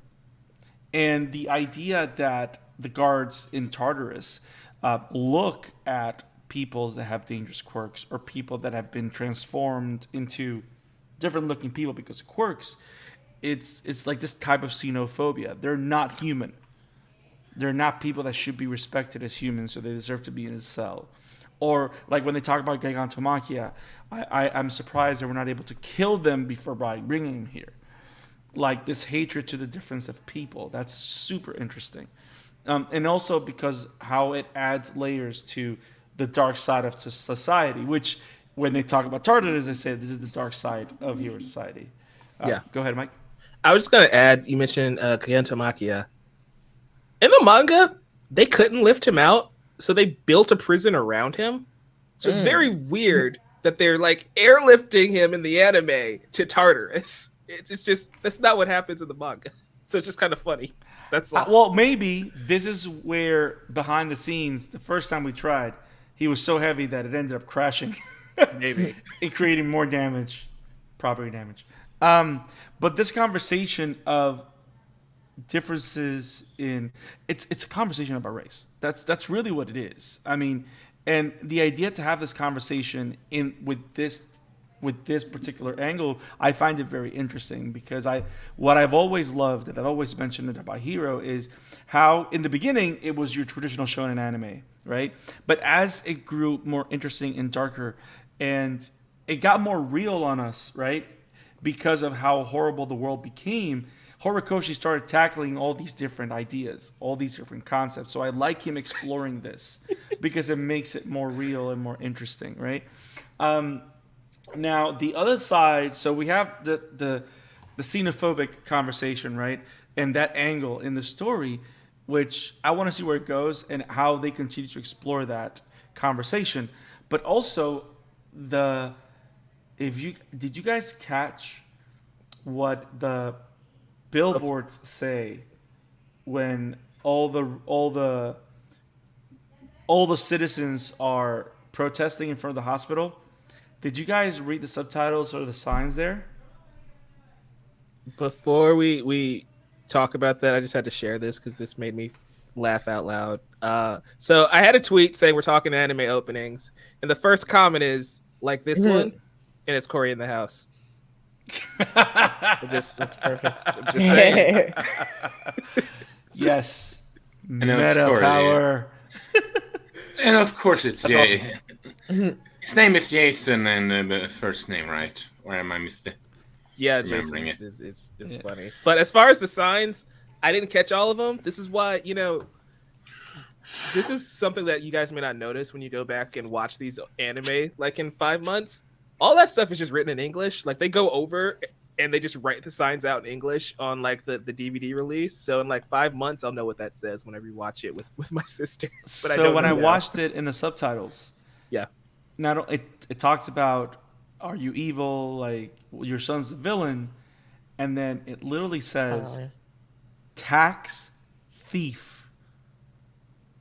I did see that one today, actually. So I was like, what is that about? Yeah, because remember, heroes are paid by the government.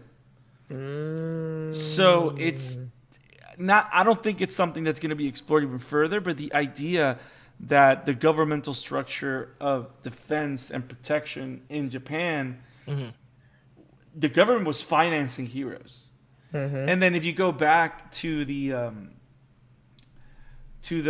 inner study arc and stuff like that, a lot of the heroes would work with sponsors to make money. They would do commercials to make money. Like it became a business, and then it all connects to the whole thing with Stain. Like that was his problem. When did heroes stop being heroes and they started becoming an item or like stop being they started becoming a symbol of money as opposed to a symbol of hope. Which is why when we go to the new ending of the core, we get a flashback of everything that's happened so far in the last 6 seasons, right? And then one of the last shots that you see is the shot of the All Might statue, and I am not here. I am not here, and that's like, this is something else. We're no longer in the MHA that we knew. Yeah, this is when the show stops being My Hero Academia and just simply becomes My Hero, right? Because the world has changed. They're the heroes now. They're no longer in school, probably. We'll talk about the ending as we get done with this episode, because we need to get into that and analyze that a little bit, because it's really fun. But yeah, that's so brutal. And I love just like getting into the mind of All For One too, right? Like, he's enjoying this, and we even get his motivation of he wants to be a demon lord. I want to be the demon lord, and it's just like, this is the story of how I become the world's greatest villain. And I'm just like, That's so meta. Did you hear Deku say that at the beginning of the series? Like, what the heck? Yeah. Oh, and by the way, the whole meta thing when you were talking about Orochimaru, Yeah. it's so funny because yes, this is what it would have been if Orochimaru would have won. But it's so funny because when Shigaraki's fighting against All For One literally says, "But didn't you want power?" Which is the whole argument that Orochimaru has with Sasuke. Yeah. It's So you learn so from the best, twisted. right? Yeah. That's why, like, whenever somebody asks me to watch Naruto, if they should start Naruto, I just say watch My Hero Academia instead. It's shorter, it's faster paced, it's better paced, it's easier to get into, and the themes are still there. But yeah, so I love all that stuff with All For One and him just saying, you know what? Here's what I'm gonna do. We're not gonna rest. We're just gonna keep going. You thought this war arc was over? You thought we were done? We're just gonna go break all these villains out of prison. I'm just getting started, buddy. I'm just getting started. Look, I've got my main body, and Shigaraki's gonna rest, and Dabi, you keep watch, and we're gonna get right back at it tomorrow. They're not gonna get a day off, and it's like, oh my gosh, this, all this happened because Hawks thought they can get the jump on them. That's the sad part. Like, they were just gonna stay lying in wait, not doing anything, and the heroes are what spurred this on. Didn't Shigaraki still have like 4 months or something? Yes. It's crazy. And also the whole thing with All For One, like how he's enjoying this, how he's the hero in his own story. He really is a frightening villain. And I do like that we're seeing him as this right now. Because this is the first time that we see him in a world with no All Might. You know what I mean? So it just makes everything that much more dark. Now, we have to talk about the hospital. Yeah. We have to talk about Deku finding out what's going on. Gran Torino is in critical condition. Endeavor is going through surgery. Todoroki can't talk. Bakugo shouldn't be moving, and Izuku's Bakugo unconscious. shouldn't be moving, but when he finds out that Deku is unconscious, he literally says, "If he dies, I'll kill him." You know what that is? I love That is some Bakugo. Superboy Prime energy. That's the "I'll kill you to death" type of energy that Superboy Prime has in the DC universe. It's like, that makes no sense, but I understand you. Yeah. It's so good.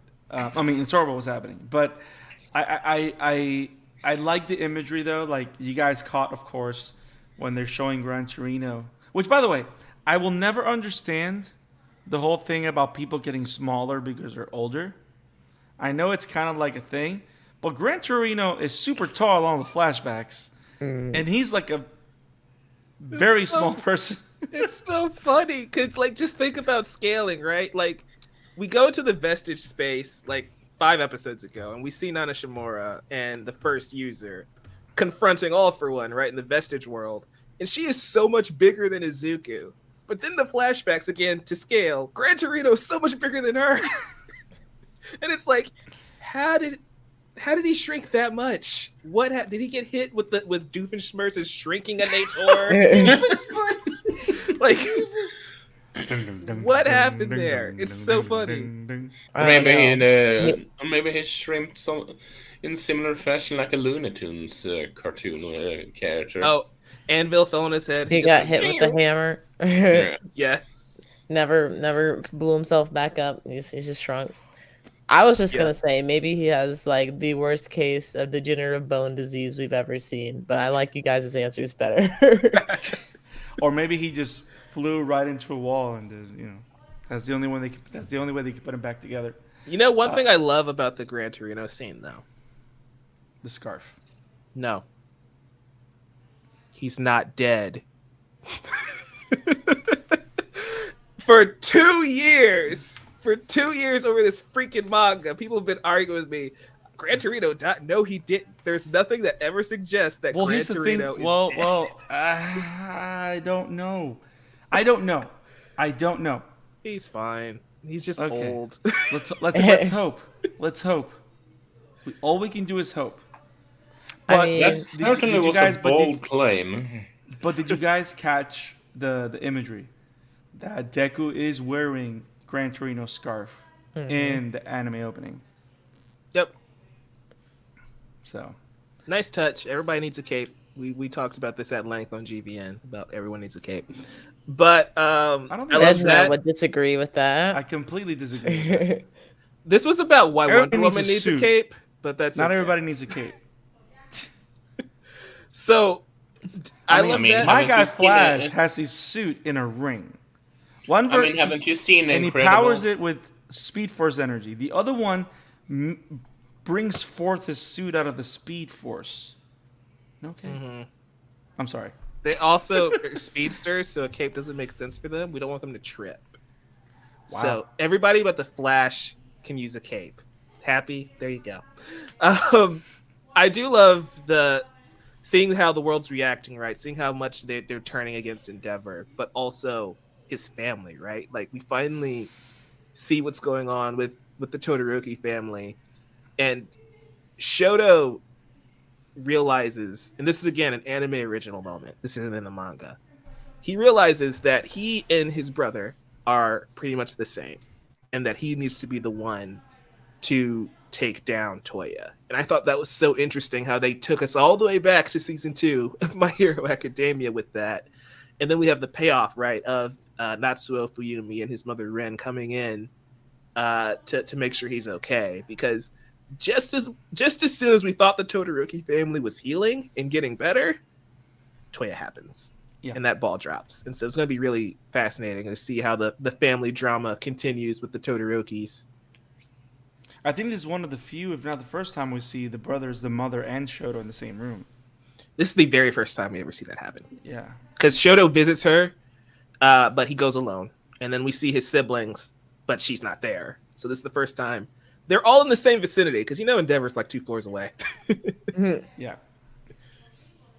Yeah, it's very telling of how serious the situation is. And of course, our boy, we know for a fact, right? Last time, what was the name of the doctor lady that kisses people to heal them? Oh, I don't know, but I like her. She's So just a nurse, but yeah. yeah, but she has a hero name though. I just don't remember. But Healing, kisser, good kisses, good kisser. We're just okay. This is gonna bug me. Smoochy Boochies. So I that the last time that he broke himself, Recovery girl. Duh. There it is. I was just Recovery about to girl. say it. just of course 5 hours later. I like good kisser better. That's a lot better. Yeah, Smoochy more Boochie provocative. girl. I feel like that's Midnight's Provocative. name, though, isn't it? Captive audience. No He comment. broke himself again, and he was told that if he breaks himself again, it's gonna be harder to heal. He got 2 more. They said you can do 2 more punches, otherwise your arms are done. And if I recall, he punched Shigaraki like a good 20 times at least. So he's way past his limit. Yep. I wonder if she'll be like, all right, arms are definitely done. Now, if you try to use your tongue again, your tongue done. Two more strikes. That's it. No. Also, shout out to Dr. Yoshi in this episode. I wasn't sure, Yes. like, reading this, I was like, they can't do Dr. Yoshi, right? They can't do that. They can't get away with it. They got away with it. We got Dr. Yoshi and Handsaw Man in this season, and I couldn't be happier. Handsaw man. So, like 10 episodes ago, Oh yeah. Handsaw Yes. Man, because Yes. they couldn't use Chainsaw Man. But I thought the timing of that was really funny. Yes. Because Chainsaw Man's anime started at the same time. Yes. Yeah, so I love all that stuff. I love everything we got with Shoto, right? Like, not even just him, the realization of what he needs to do, but his classmates being there to support them, right? And Yeah. them seeing Ashido break down, right, along with Yayorozu, you kind of feel the weight of what's happening because we've never seen these kids cry before. Like, we've seen Deku cry. That's his whole thing. He's the crybaby hero. There's a whole song about that. It's like one of the ending songs is called Crybaby. And it's all about Izuku. But seeing his classmates and how devastated they are, and then seeing Bakugo, right? The whole, if he dies, I'll kill him. Like, again, we established earlier, Yes. Bakugo's weird. Once you learn Kachan speak, you get, like, he is legit concerned about his buddy. I mean, he threw himself in front of him to make sure he didn't die. He's like, No, he can't remember, die he on didn't me throw now. himself. His body just moved. Potato, tomato, as Isaac would say. Come on, but, bro. yeah. It was an epic moment in the anime. We're not gonna downplay his moment, bro. I mean, he did the We're thing. talking about great murder explosion god Dynamite. Okay. Dynamite, spelled like all night That's some because he's a stuff. dork.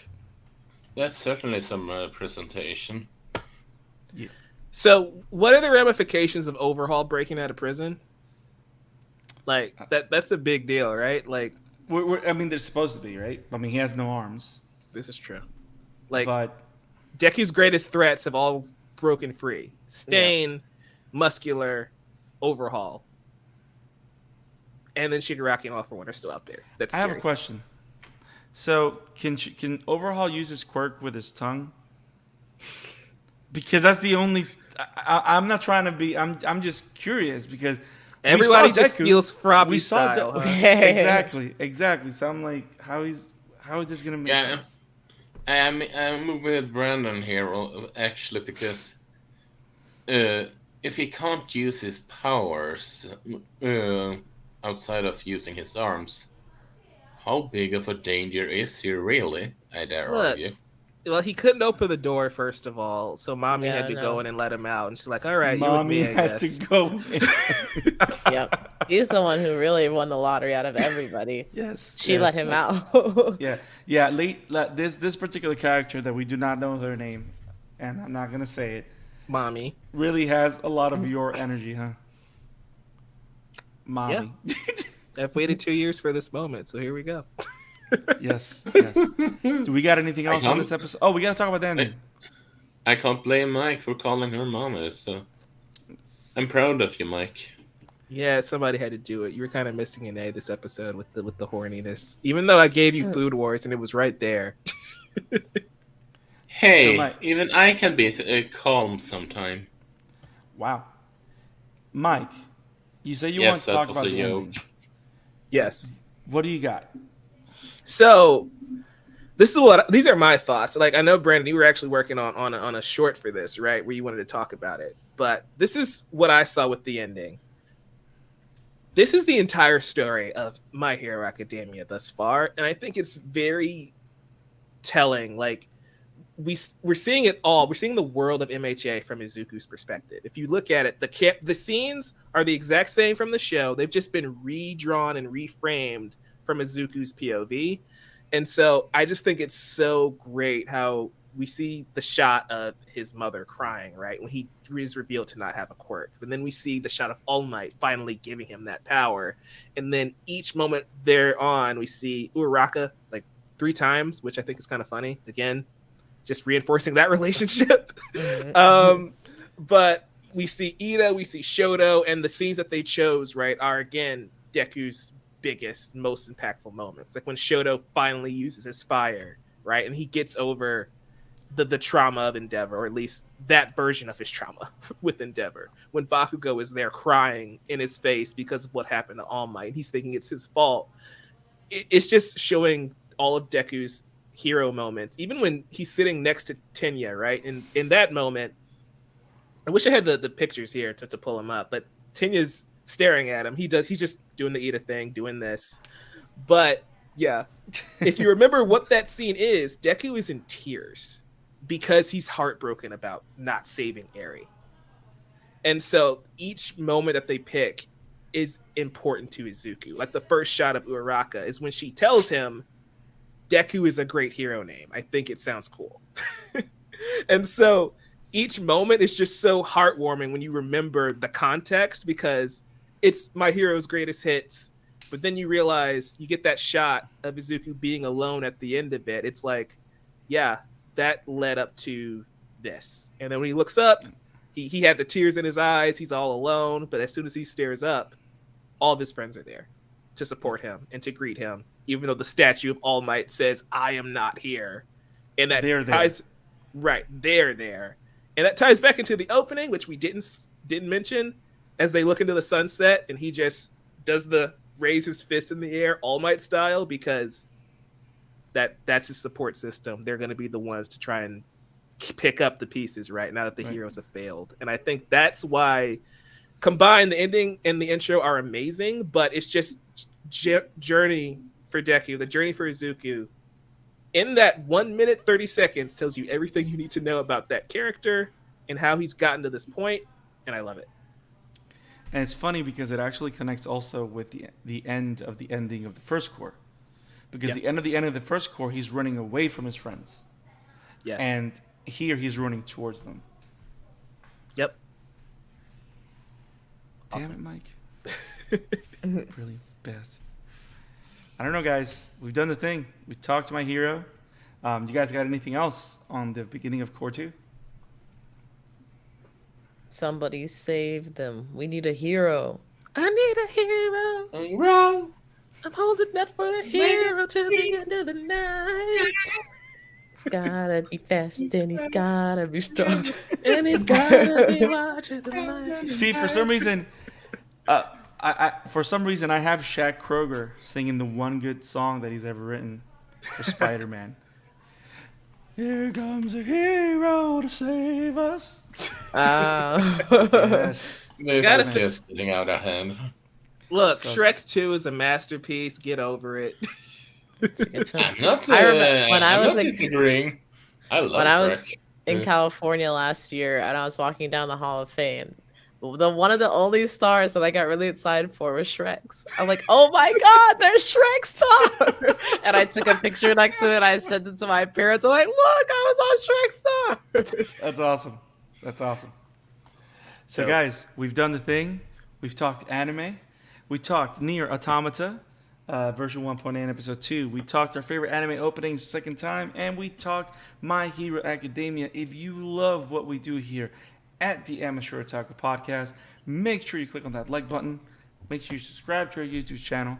And you click on the bell for notifications so you don't miss any episodes. If you'd rather listen to us on the go to our podcast channel.